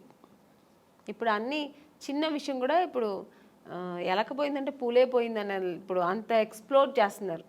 చిన్న విషయాన్ని ఏమీ లేకుండా దాన్ని ఒక పెద్ద ఇష్యూ లాగా చూపిస్తున్నారు. అంతే తప్ప ఎప్పుడు లేదండి ప్రాబ్లమ్స్ హీరోయిన్స్కి, ఉంటూనే ఉంది. కానీ మనం చూస్ చేసుకోవాలి. హీరోయిన్స్గా అందరూ కష్టపడే వస్తారండి. ఎవరు వచ్చిన వెంటనే హీరోయిన్ ఎవ్వరు అవ్వలేరు. అంటే చేసిన ఆ హీరోయిన్స్ వాళ్ళకే తెలుసు. ఎవరికైనా ఆ వెనకాల ఒక కథ ఉంటుంది, వాళ్ళకి వాళ్ళ బ్యాక్గ్రౌండ్ ఉంటుంది, వాళ్ళు ఏం కష్టపడ్డారు, ఎలా వచ్చారనేది ఉంటుంది. కానీ ఇప్పుడు మనం చూస్ చేసుకోవాలి. రెండు ఉంటుంది, మంచి ఉంటుంది, చెడు ఉంటుంది. మీరు ఏ ప్రొఫెషనల్ తీసుకోండి, ఏ జాబ్లో తీసుకోండి, మీకు ఉంటుంది మంచి చెడు. దాన్ని మనం తీసుకునే రీతి, మనం తీసుకోవాల్సిన ఇది మంచి ఇలా వెళ్ళాలి అనేది మన చేతుల్లో ఉంది అంతే. చెడు ఉందని తెలిసిన తర్వాత మనం ఎందుకు వెళ్తామండి కదా. మీరు ఎప్పుడు అట్లాంటి ఎవరు మీ జనరేషన్? చెప్పాను కదా, ఫేస్ చేశాను నేను కూడా. తెలుగు మనం తమిళ్లో చాలా ఫేస్ చేశాను నేను కూడా. అవునండి. ఇప్పుడు పెద్ద డైరెక్టర్స్ పెద్ద కంపెనీల్లో లేదు అలాంటి నాకు తెలిసి. కొన్ని కొత్త కంపెనీస్ వస్తాయి, కొత్త వాళ్ళు వస్తారు, సడన్గా ఆఫీస్ వేసుకుని హీరో. మనకేం తెలుసు వాళ్ళు కొత్త ఏదో హీరోయిన్స్ ఛాన్స్ అంట, మనం వెళ్తాము. పిలుస్తారు, మేనేజర్ పిలుస్తారు, వెళ్తాం. ఓకే అండి, 2 పీసెస్ వేయాలండి, మీకు ఇక్కడ స్ట్రెచ్ మార్క్ లా ఉంటుంది కదా, అలా ఏమైనా ఉందంటే, నాకెళ్ళి ఎందుకు ఉంటుందండి స్ట్రెచ్ మార్క్, నాకు లేదండి అంటే, లేదు ఒకసారి చూపిస్తే బాగుంటుంది. ఎలా చూపిస్తారండి? పక్కన ఇప్పుడు ఒక మదరు మా బ్రదరు ఉంటారు, వాళ్ళ ముందు ఇది చూపించండి, ఎలా ఇలాంటివి జరుగుతాయండి. అది ఎలా చూపిస్తారు? అది వాళ్ళు అర్థం చేసుకుంటా కావాలని చేస్తారా, లేదు పర్టికులర్గా దీనికోసమే ఆఫీస్ వేసుకొని కూర్చుంటారా, మనకు తెలియదు. అప్పుడు అర్థమైపోతుంది వీళ్ళు సినిమా తీస్తారా లేదు దీనికోసం వచ్చారా. మనకు ఎక్స్పీరియన్స్ కదా. ఇప్పుడు ఒక 4-5 కంపెనీ వెళ్తే ఇప్పుడు అక్కడ ఎలా జరిగింది. ఇప్పుడు ఒక పెద్ద కంపెనీకి వెళ్తే వాళ్ళు ఏం అడుగుతారు, కొంచెం డ్యాన్స్ చేసి చూపించమ్మా, ఒక యాక్టింగ్ చూపించు, ఎమోషనల్గా చేయి, ఇప్పుడు ఒక హీరోయిన్తో మాట్లాడాలి, ఈ డైలాగ్ ఇస్తారు, ఇది ఎలా మాట్లాడతాం, ఇలా అడుగుతారు. అది మనకు సినిమాకు సంబంధించింది మాత్రమే వాళ్ళు అడుగుతారు. స్ట్రెచ్ మార్క్ చూడాలి, మీకు ఇక్కడ ఏమైనా బ్లాక్ ఉంటుందా, మొన్న ఒక హీరోయిన్ అలాగ వచ్చారు, మేము చూడకుండా వేసుకున్నాం, చూసిన తర్వాత స్పాట్లో చూసాము, మీరు కొంచెం బట్టలు ఇప్పి చూపించండి. ఇలాంటివి కొన్ని కొత్త వాళ్ళు ఉంటారండి. ఇలాంటి వేషాలు వాళ్ళు దీనికోసం వస్తారా లేదు సినిమా తీయడానికి తెలిసిపోతుంది మనకు. అప్పుడు అర్థమవుతుంది. అప్పుడు లేదు సార్, ఐఎమ్ సారీ, నేను అలా అంతా చేయలేను, నాకు స్విమ్మింగ్ నాకు అసలే తెలియదు, నేను అలాంటి క్యారెక్టర్ కూడా నాకు వద్దని చెప్పి లేచి రావడం అంతే మన పద్ధతి. ఓకే చూపిస్తాను అనేది అది వాళ్ళ ఇష్టం అండి. అది ఎవరిని మేము తప్పు అనట్లేదు, వాళ్ళకి ఇష్టపడి ఓకే నేను దేనికైనా ఓకే నేను చూపిస్తాను అనేది వాళ్ళ మనసు దాన్ని బట్టి ఉంటుంది. నేనైతే మైండ్ సెట్ బట్టి నేనేమంటాను, లేదు సార్ నాకు అది తెలియదని, నేనైతే అలా చేయించాను, మీకు అంత ఇది ఉంటే నన్ను హీరోయిన్గా వేసుకోండి, నేను మీకు 2 పీస్ ఐఎమ్ రెడీ, నేను స్విమ్ సూట్ వేసుకుంటా, కానీ ఇక్కడ బట్టలు ఇప్పి చూపించడం అయితే నేను కుదరదని లేచి వచ్చిన ఎన్నో సన్నివేశాలు నాకు జరిగింది. అలాంటి సిచ్యుయేషన్స్ వచ్చాయి అని వచ్చి అడ్వాన్స్ ఇచ్చిన కంపెనీలు ఎన్నో ఉన్నాయండి. నాకు అడ్వాన్స్ తీసుకున్నా, ఇంటికి వచ్చిన తర్వాత next day phone, madam manager, అప్పుడు మీకు సెల్ ఫోన్ లేదు కదా, ఏదైనా డైరెక్ట్ లేదంటే ల్యాండ్లైన్ మేనేజర్ వచ్చి మాట్లాడు, మేడం ఇలాగా డైరెక్టర్ గారు అక్కడ ఫుల్ ఇది పెట్టుకున్నారు, ఒక స్టోరీ డిస్కషన్ పెట్టుకున్నారు, ఇట్లా ఒక బీచ్ దగ్గర ఇట్లా రమ్మంటున్నారు మిమ్మల్ని, ఫైనాన్షియర్ వస్తున్నారు చూడాలంట. ఫైనాన్సర్ నన్ను ఎందుకు చూడాలి, నాకు అర్థం కాదు. ఫైనాన్స్ ఇప్పుడు చూడాల్సిందే డైరెక్టర్ ప్రొడ్యూసర్ అయిపోయింది. ఇంకా ఎక్కువ అనుకుంటే హీరో చూడాలా, ఓకే హీరో గారు చూడాలి ఎలా ఉంటుంది, నా పక్కనే ఎలా చేస్తుంది హీరోయిన్, ఒక అమ్మాయి ఎలా ఉంటుందో చూడటం, ఇది పద్ధతి. ఫైనాన్సర్ ఎందుకు చూడాలి నన్ను అనవసరంగా? నాకు అర్థం కాదు. కొన్ని రోజుల తర్వాత అర్థమయ్యేది, ఓ దీని ఇంకోటి నాకు ఎక్కడ అర్థమయ్యేదంటే, మమ్మీ వద్దండి మీరు మాత్రం వస్తే చాలంటేనే అర్థమైపోయేది. కారు తీసుకొచ్చేవారు, ఐఎమ్ సారీ అని నేను రాను. ముందు మన అమ్మగారు అసలే పంపరు, ఒంటరిగా అంటే మా అమ్మ పంపించేది కదండి. లేదండి మా అమ్మాయిని అయితే ఒంటరిగా పంపాము. మా అమ్మ ఒక్కటే అన్నదండి, సినిమా హీరోయిన్ అవ్వాలా అనుకున్నావు, నాన్నగారి దగ్గర పర్మిషన్ తీసుకుని వచ్చాము. లేదు అప్పుడు ట్రై చేస్తున్నాం, అప్పుడు ట్రై చేసే టైంలో ఓకే దొరికితే చేద్దాం, లేదంటే ఉంది మనకు బెంగళూరులో మాకు ఇల్లు ఉంది, హ్యాపీగా అక్కడ వెళ్ళి జాబ్ చేసుకో, లేదు చదువు పెళ్లి చేస్తానే చేస్తా. ఇన్ని ఆప్షన్ ఉన్నప్పుడు మనకు అనవసరం. నువ్వు హీరోయిన్ అవ్వాలా, మనం దానికోసం కష్టపడతాం, ఇంకా అడ్డతోవలు తొక్కనక్క అని మనకు అనవసరం. అలా నేను అలాగే ట్రావెల్ అయ్యానండి. నాకు అలాగే ఒక మంచి కంపెనీ, మంచి డైరెక్టర్స్, హెల్దీ పీపుల్స్తో హెల్దీ అదే దేవుడు మీ మరో విన్నాడు, తప్పు నాది 100%. కీర్తనల్ని బాగా ఆస్వాదించాడు. ఒక్కొక్క కంపెనీ వెళ్ళొచ్చిన వెంటనే నేను ఫస్ట్ దేవుడా నాకు రేపు ఈ కంపెనీ, రేపు నేను హీరోయిన్ అయిపోవాలి, సెలెక్ట్ అయిపోవాలి, ఇలాగే వేడుకునేదాన్ని. అదే కాకపోతే ఇప్పుడు మీరు ఒకటి గమనించాలి, మీరు అన్నారు ఇందాక సావిత్రి గారి దగ్గర నుంచి ఉన్నాయండి ఇలాంటి ఇండస్ట్రీలోని అని. కాకపోతే ఇప్పుడు సోషల్ మీడియా రావడం వల్ల, కానీ హీరోయిన్లే పోలీస్ కంప్లైంట్లు ఇచ్చి కొంతమంది బాంబే నుంచి వచ్చిన వాళ్ళు, లేకపోతే ఏదో మొత్తానికి అలాంటివన్నీ జరగడం, అవన్నీ యూట్యూబ్లో వాళ్ళు వచ్చి వీడియోలు రిలీజ్ చేయడం, ఒక రకమైన డిస్టర్బెన్స్ అన్నది కొన్ని అన్ని చోట్ల అని కాదు, ఇన్ని సినిమాలు వస్తున్నాయి ఎక్కడ జరగవు కానీ, బట్ జరిగినవి మాత్రం చెప్తున్నాను కదండి, ఇండస్ట్రీ పరువు తీయడానికినే వచ్చిన వాళ్ళు అయితే ఇది జరగదండి. ఇంకా వేరే థాట్స్ మీద వస్తారండి కొంతమంది. ఇక్కడ హీరోయిన్లు ఉంటారు, ఇలా ఉంటారు, మనం ఇది సినిమా తీస్తూ ఇది కూడా చేయొచ్చు అనే వాళ్ళు కొంతమంది వస్తారు. అక్కడ ఇలాంటి తప్పులు జరుగుతాయి. ఓన్లీ సినిమాని నమ్ముకొని సినిమాని లవ్ చేసి ఒక సినిమా మనకు ఇండస్ట్రీలో ఈ ప్యాషన్తో వచ్చేవాళ్ళు, కళాకారులుగా వచ్చేవాళ్ళు ఎప్పుడు ఈ తప్పులు అక్కడ ఈ తప్పులు జరగదండి. వేరే థాట్స్ కూడా ఉంటాయి చూడండి దాంతోపాటు, లేదంటే ఆ థాట్స్ మాత్రమే అనుకొని వస్తారు కదా, అక్కడ ఈ తప్పులు జరుగుతాయి. సో అక్కడ కొంతమందికి ఇలా జరుగుతాయి. అవును. తర్వాత మీటూ అనేది కూడా, అలాగే ఆడవాళ్ళు కూడా అండి, ఏ హీరోయిన్ కూడా మనం ఇలా అయిపోవాలి, చెడుగానే ఉండాలి, చెడు దారి తొక్కాలని ఎవ్వరు రారండి. అందరూ ఒక డ్రీమ్తో వస్తారు. ఏ అమ్మాయి అయినా సరే నేను ఒక హీరోయిన్ అవ్వాలి, ఎవరికి ఆశ అందరికీ సొంతం కదండి. నేను కూడా శ్రీదేవి గారి లాగా కావాలి, నేను కూడా ఒక నగ్మ గారి లాగా కావాలి, నేను కూడా ఒక విజయశాంతి గారు లాగా నేను కూడా ఈ సినిమా ఇండస్ట్రీలో అవ్వాలని అనుకోవడం తప్పలేదు. అందరూ ఆశతోనే వస్తారు కదా. సక్సెస్ అయ్యేది కొంతమంది, సక్సెస్ అవ్వకుండా వెనక్కి తిరిగిపోవడం కొంతమంది. ఆ టైంలో కొంతమంది ఇలా జరిగితే దానికి పాప వాళ్ళు ఏం చేస్తారండి, నమ్మకం, ఒకవేళ మనం హీరోయిన్ అయిపోతామేమో అని ఒక నమ్మకంతో కొన్ని తప్పులు జరిగిపోవచ్చేమో, నాకు తెలియదు మరి. అలాంటప్పుడు కొంచెం ఇలా వాళ్ళు లైఫ్లో ఇలా మిస్ అవుతుంటాయి. అవును, మీటూ అనేది కూడా చాలా పెద్ద మూమెంట్. తమిళ్లో రేవతి గారు వాళ్ళందరూ కూడా దాన్ని, జయసూద్ గారు ఇక్కడ, ఆ మీటూ అనేది కూడా చాలా పెద్ద రేంజ్లోనే జరిగింది. దానిలో మీరు పార్టిసిపేట్ చేశారు? లేదండి, నేను చెప్పాను, నాకు మా ఇంట్లో నా సమస్యలు ఎక్కువ ఉంటాయి, ప్రాబ్లమ్స్. ఇప్పుడు చాలా మీ ఇల్లే ఒక ఇండస్ట్రీ, నా ఇల్లే ఒక ఇండస్ట్రీ, అదొక మినీ ఇండస్ట్రీలా ఉంటుంది. వాళ్ళ ప్రాబ్లమ్స్, పైగా ఇప్పుడు నాకు 2 పిల్లలు, వాళ్ళ చిన్న పిల్లలు, వాళ్ళని చూసుకోవడం, ఫుల్ బిజీ ఉంటానండి. అసలు నేను ఇంటికి వెళ్తే నా ఫోన్ కొంచెం ఫ్రీగా ఉంది మాట్లాడతానంటే ఇక్కడ షూట్లో ఉన్నప్పుడే, ఇక్కడ కొంచెం ఫ్రీగా ఉంటాను. ఇంటికి వెళ్తే 24 అనేది నాకు 26 అవర్స్ అయినా చాలదండి. ఎందుకంటే నా 2 పిల్లలు ఉన్నారు కదా, కొంచెం హైపర్ యాక్టివ్ ఎక్కువ. నా ఫోన్ వాళ్ళ దగ్గర ఉంటుంది, నా దగ్గర ఉండదు. నేను ఆడుకోవాలి, కొంచెం ఫోన్ ఇయ్యమ్మా, కొంచెం ఫోన్ చేసుకోవాలి, నాకు ఏదైనా మిస్డ్ కాల్ ఉంటుంది, కొంచెం ఇయ్యమ్మా, కొంచెం ఈ నాన్న, నా పిల్లలతో నేను ఆడుకోవాలి, అలా ఉంటుంది. లేదంటే ఆ ఫోన్ ఎక్కడ పడుతుందో నాకు తెలీదు. ఇంకా వాళ్ళ చదువులు, వాళ్ళ స్కూల్ తీసుకెళ్ళడం, ఇలా బిజీ ఉంటా. ఇప్పుడు నార్మల్గా మీలాంటి మైండ్ సెట్ ఉన్న వాళ్ళకి ఇన్ జనరల్గా, సరే కొంతమంది మైండ్ సెట్స్ మనిషికి రకమైన మైండ్ సెట్ ఉంటుంది. ఇప్పుడంతా మీరు ఒక సింగిల్ హ్యాండ్ ఫైట్ లాగా మీ లైఫ్ కదా.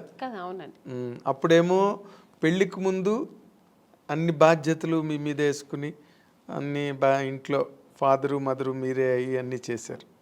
ఇప్పుడు మళ్ళీ ఫాదరు మదరే అయ్యారు మీ పిల్లలకి అవునండి. కదా, సింగిల్ హ్యాండ్ ఫైట్. ఇప్పుడు మళ్ళీ ఈ లైఫ్ ఎలా అనిపిస్తుంటుందండి మీకు ఇన్ జనరల్గా? అంటే ఇక్కడ ఫాదరు మదర్ అని కాదు, నేను ఎక్కువ కేర్ తీసుకుంటుంటాను. ఇప్పుడు అప్పట్లో కూడా మా నాన్నగారు మా అమ్మగారు అందరూ ఉన్నా కూడా అది చెప్పాను కదా, ఇంట్లో ఒక వస్తువు లేదంటే దాన్ని నేనే ఇంట్రెస్ట్గా నాకు ఇది కావాలి, ఇది ఇంట్లో ఇలా ఉండాలి, మా ఇల్లు కూడా ఇలా ఉండాలి, మా ఇంట్లో కూడా కార్పెట్ వేయాలి, మా ఇంట్లో కూడా సోఫా ఉండాలి ఇలా ఆలోచిస్తుంటాను. వాళ్ళ ఇంట్లో ఉంటే మనకెందుకు, మేము ఇలాగే ఉంటాం అని ఉండదు నాకు. ఒక ఇంట్లో చూసానంటే ఆ కెపాసిటీ మనం కూడా ఎందుకు కొనలేమా, కొనొచ్చు కదా అని ఆ మైండ్ సెట్ అలాగే లైఫ్లో కూడా వచ్చింది. ఇప్పుడు మన పిల్లలు ఆ అమ్మాయి స్విమ్ చేస్తారు ఎందుకు, మా సిస్టర్ కూడా నేర్చుకుంటుంది, నేర్చుకుని అలాగే ఇప్పుడు మా పిల్లలు కూడా. సో అందుకని అమ్మా నాన్న వాళ్ళకి ఉన్నా కూడా వాళ్ళు చెయ్యనేది నేను చేస్తాను. అలాగే ఇప్పుడు కూడా అంతే, మా పిల్లలు కూడా నేను ఎక్కువ ఇంట్రెస్ట్ చేస్తాను. ఇప్పుడు కూడా మా పిల్లల అదర్ యాక్టివిటీస్ అంటే నేనే వెళ్తుంటాను, నేర్చుకోమంటుంటాను. మా పిల్లలు మమ్మీ నీకు వేరే పనే ఉండదా మమ్మీ, ఎప్పుడు ఇంటికి వస్తే ఇది చేయి అది చేయని ఎప్పుడు ఇలా శాసిస్తూనే ఉంటావా, స్విమ్మింగ్ వెళ్ళమంటావు, దీనికి నాకు రెస్టే ఇవ్వవా మమ్మీ అంటుంది మా అమ్మ. ఇప్పుడు ఇంకా దానికి ఎంత 7 years, అసలు రెస్టే ఇవ్వవా మమ్మీ, నువ్వు ఎప్పుడు బిజీగానే ఉండాలా, మేము కొంచెం రిలాక్స్ అవని ఇవ్వ మేడం మమ్మీ అంటది. అండ్ ఇప్పుడు ఈ జనరేషన్ పిల్లలకి టార్గెట్స్ ఎక్కువైపోయి వాళ్ళు మన టైంలో చదువులు వేరు. ఇప్పుడు మా సిస్టర్ అంతా అసలు భయపడేవారండి, నాకు మాట్లాడేవారు కాదు, నేను ఏం చెప్తే వినేవారు అనమాట. 5 o'clock లేవా, ఓకే అమ్మ అక్క లేస్తున్నాను అక్క అంతే. ఇప్పుడు పిల్లలు కొంచెం ఆర్గ్యుమెంట్ చేస్తారు, ఏంటి మమ్మీ పొద్దునే నీ గోలా, ఎందుకు ఇంత తొందర లేపుతాను, నేను నిద్రపోని మమ్మీ, నాకు I have to sleep mummy అంటది మా అమ్మాయి. అదేలేండి. కానీ నేను ఇంకొక చాలా డెలికేట్ ఇష్యూ అండి, బట్ ఈ తరం హీరోయిన్లకి కొంతమందికి మీలాంటి ఒక సీనియర్ యాక్ట్రెస్ చెప్పే మాటలు వాళ్ళకి హెల్ప్ కావచ్చు. ఒక్కొక్కసారి ఒక ఇంటర్వ్యూలో మాటలు విన్నప్పుడు మీరు ఇంత ఒక డొమెస్టిక్ మైండ్ సెట్, ఒక హౌస్ వైఫ్కి ఏం కావాలో ఆ అవసరమైన ఆ మానసిక పరిణితనండి, పరిపక్వతనండి, అన్ని వైపుల నుంచి అన్ని జాగ్రత్తగా సంరక్షించుకుంటూ వచ్చే ఒక లైఫ్ స్టైల్ మీది, మైండ్ సెట్. కానీ but where the mistake happened అండి మీ పర్సనల్ లైఫ్లో? నాకేం మిస్టేక్ ఏం జరగలేదండి. మిస్టేక్ ఏముంది, మిస్టేక్ అంటే ఇప్పుడు హీరోయిన్గా ఉన్నాను, కొన్ని అదే హీరోయిన్ అవ్వడానికి ఏం ఫేస్ చేయాలో చేశాను, హీరోయిన్ అయ్యాను. అంటే ఫేస్ చేశానంటే ఎక్స్పీరియన్స్ అయింది తప్ప ఇలా ఉండాలి, ఓకే ఇదిగా నెగటివ్స్ లేదు, ఇలా ఓకే ఇది ఉందా, నెగటివ్ ఉందా మనకొద్దు, ఓకే దూరంగా ఉందాం, ఓకే నెక్స్ట్ మంచి జరిగింది, హీరోయిన్ అయ్యాను. పెద్ద డైరెక్టర్ గంగేమ్రన్ గారు, ఇక్కడ తెలుగులో ఈవి సత్యనారాయణ గారు, చేశాను. ఓకే ఐ లక్, దేవుడు గాడ్ గ్రేస్. అలాగే ఇంకా మ్యారేజ్ లైఫ్లో కూడా ఒక మ్యారేజ్ చేసుకున్నాను, నాకేం పెద్ద టెన్షన్స్ లేదు. నేను అనుకున్నట్టే నేను ఎలా ఉండాలనుకున్నా అలాగే ఉంటున్నాను హ్యాపీగా. నాకు అక్కడ ఏం రిస్ట్రిక్షన్స్ లేదు, ఏ ఫోర్స్ లేదు, నేను ఎలా ఉండాలో అలా. ఇంట్లో ఫ్రీ బర్డ్ నేను. కానీ చాలా విచిత్రమైన విషయం, అందరూ విచిత్రంగా ఆమన్ గారి విషయంలో ఫీల్ అయ్యేది, మీరు చాలా దైవభక్తురాలు, సంప్రదాయవాది, అసలు 16 అణాల హిందూ అమ్మాయి, ముస్లిం పర్సన్ని ఎలా చేసుకోవడం అన్నది అసలు సంథింగ్. అంటే నాకు మతాల మీద నమ్మకం లేదండి. నాకు రిలీజియన్ అనేది ఏం లేదు, ఆడ మగ అంతే. అంటే ఇప్పుడు నేను పెరుమాళ్ బాలాజీని ముక్తా అంటే అది నా ఇంట్రెస్ట్, నాకు అది ఇష్టం. అందుకని అల్లా ముక్తున్న తప్ప నేను అనట్లేదు, జీసస్ ముక్త తప్ప అనట్లేదు. జీసస్ నాకు ఇష్టమైతే నేను ఇప్పుడు నాకు కూర్చున్నప్పుడు చర్చికి వెళ్ళాలి అనిపిస్తే వెళ్తాను. అలాగా నాకు చర్చికి వెళ్ళే వాళ్ళు చాలా మంది అలాగే నాకు ఫ్రెండ్స్ కోసం కూడా రిలీజియన్ మతాల మీద పెద్ద ఇదేం లేదు నాకు. సో అందుకని నాకు ఆ ప్రాబ్లమ్స్ లేదు. కానీ నాకు ఇష్టం పూజలు చేయడం, ధ్యానం చేయడం, మంత్రాలు చదవడం, ఇవి నాకు ఇంట్రెస్ట్, అది నేను చేసుకుంటా. అందుకని వేరే వాళ్ళ మీద నువ్వు ఇలాగే చేయాలి, ఇదే నమ్మండి, ఇది చేయండి అని నేను ఎవరిని ఫోర్స్ చేయను. వాళ్ళు చేస్తున్నది కూడా నేను తప్పని నేను అన్నాను. మీ అభిప్రాయం ఎదుటి వాళ్ళ మీద రుద్దను. వాళ్ళు చేస్తున్న అంటే మీ మదర్ వైపు నుంచి కానీ ఎప్పుడు అపోజిషన్ రాలేదా? నాకు ఏది ఇష్టమో ఎవరు నన్ను ఎప్పుడు ఏమనలేదండి. ఓ గ్రేట్. మా అమ్మగారు ఒక్కటే, నువ్వు ఎవరైనా పెళ్లి చేసుకో, ఎలాగైనా చేసుకో, ఎలా అయినా ఉండు, సినిమా ఇండస్ట్రీని వదలద్దు. ఎందుకంటే అమ్మ, నేను ఎంత కష్టపడ్డానో నాతో పాటు అమ్మ కష్టపడింది. అవును. ఎక్కడా కూడా అమ్మ నన్ను కష్టపడనివ్వకుండా ఆవిడ కష్టాలు అనుభవించినా నన్ను హీరోయిన్ చేసింది. అలాంటి ఒక ఇండస్ట్రీని, ఈ హీరోయిన్ అవ్వడానికి నువ్వు ఎన్ని కష్టాలు పడ్డావు, అలాంటి ఒక ఇండస్ట్రీని వదలొద్దు. నువ్వు ఇష్టపడి వచ్చావు, ఆ కళామ తల్లి నిన్ను అనుకుని నీకు ఇచ్చింది, ఆ లైఫ్ లాంగ్ కొనసాగించు. ఇప్పటికీ మీ మదర్ మీతోనే నాతోనే ఉన్నారు. ఇప్పటికీ మీరు ఇంటికి ఎప్పుడైనా సడన్గా వెళ్తే కూడా, నేను చెప్పలేదు, ఎప్పుడు సడన్గా వెళ్తే మా అమ్మ ఒక టీవీ ఉంటుందండి ఎప్పుడు ఆవిడ ఇప్పుడు రిలాక్స్ అయిపోయింది కదా, ఎప్పుడు ఆ టీవీలో ఆమెని సినిమా, ఆమెని ఇంటర్వ్యూ, ఆమెని సాంగ్స్ ఇదే పోతుంటుంది అంతే. ఆవిడ అది నేను అంటే నీకేమైనా పిచ్చి పట్టిందమ్మా, ఎప్పుడు నాదే చూస్తున్నా, నాకు విని నాకు విసిగెత్తింది, వేరే ఏదైనా పెట్టమ్మా అంటే. అలా అమ్మ చాలా ఇష్టపడుతుంది, ఆ ఫీల్డ్ని ఇష్టపడుతుంది. నేను చేయడం అనేది ఆవిడకి అంతకంటే ఇష్టం. సో అందుకని నన్ను ఎప్పుడు అమ్మ అనేది, నేను షూటింగ్ వెళ్తానంటే నాకంటే ఎక్కువ సంతోషపడేది మా అమ్మాయి ఇప్పటికీ. అంటే మీరు ఈ షూటింగ్ వెళ్తున్నావమ్మా, ఓకే ఓకే అంటారు. అదే ఆనందం, బికాజ్ మీరు పడ్డ కష్టానికి దొరికింది అంత సక్సెస్ దొరికింది. ఆ సక్సెస్ ఇప్పుడు అలాగే ఉండాలి, ఆ ఇండస్ట్రీని వదలొద్దు అంటుంది అమ్మ. ఎగ్జాక్ట్లీ. అంటే ఇప్పుడు మీరు ముస్లిం పర్సన్ చేసుకున్న కారణంగా ముస్లిం మతం తీసుకోవడం అలాంటివి ఏం చేయలేదా మీరు? ఏమీ లేదండి. నేను ఎలా మైసెల్ఫ్ నేను ఎలా ఉన్నాను అలాగే ఉన్నాను, అలాగే ఉంటూ ఉంటాను.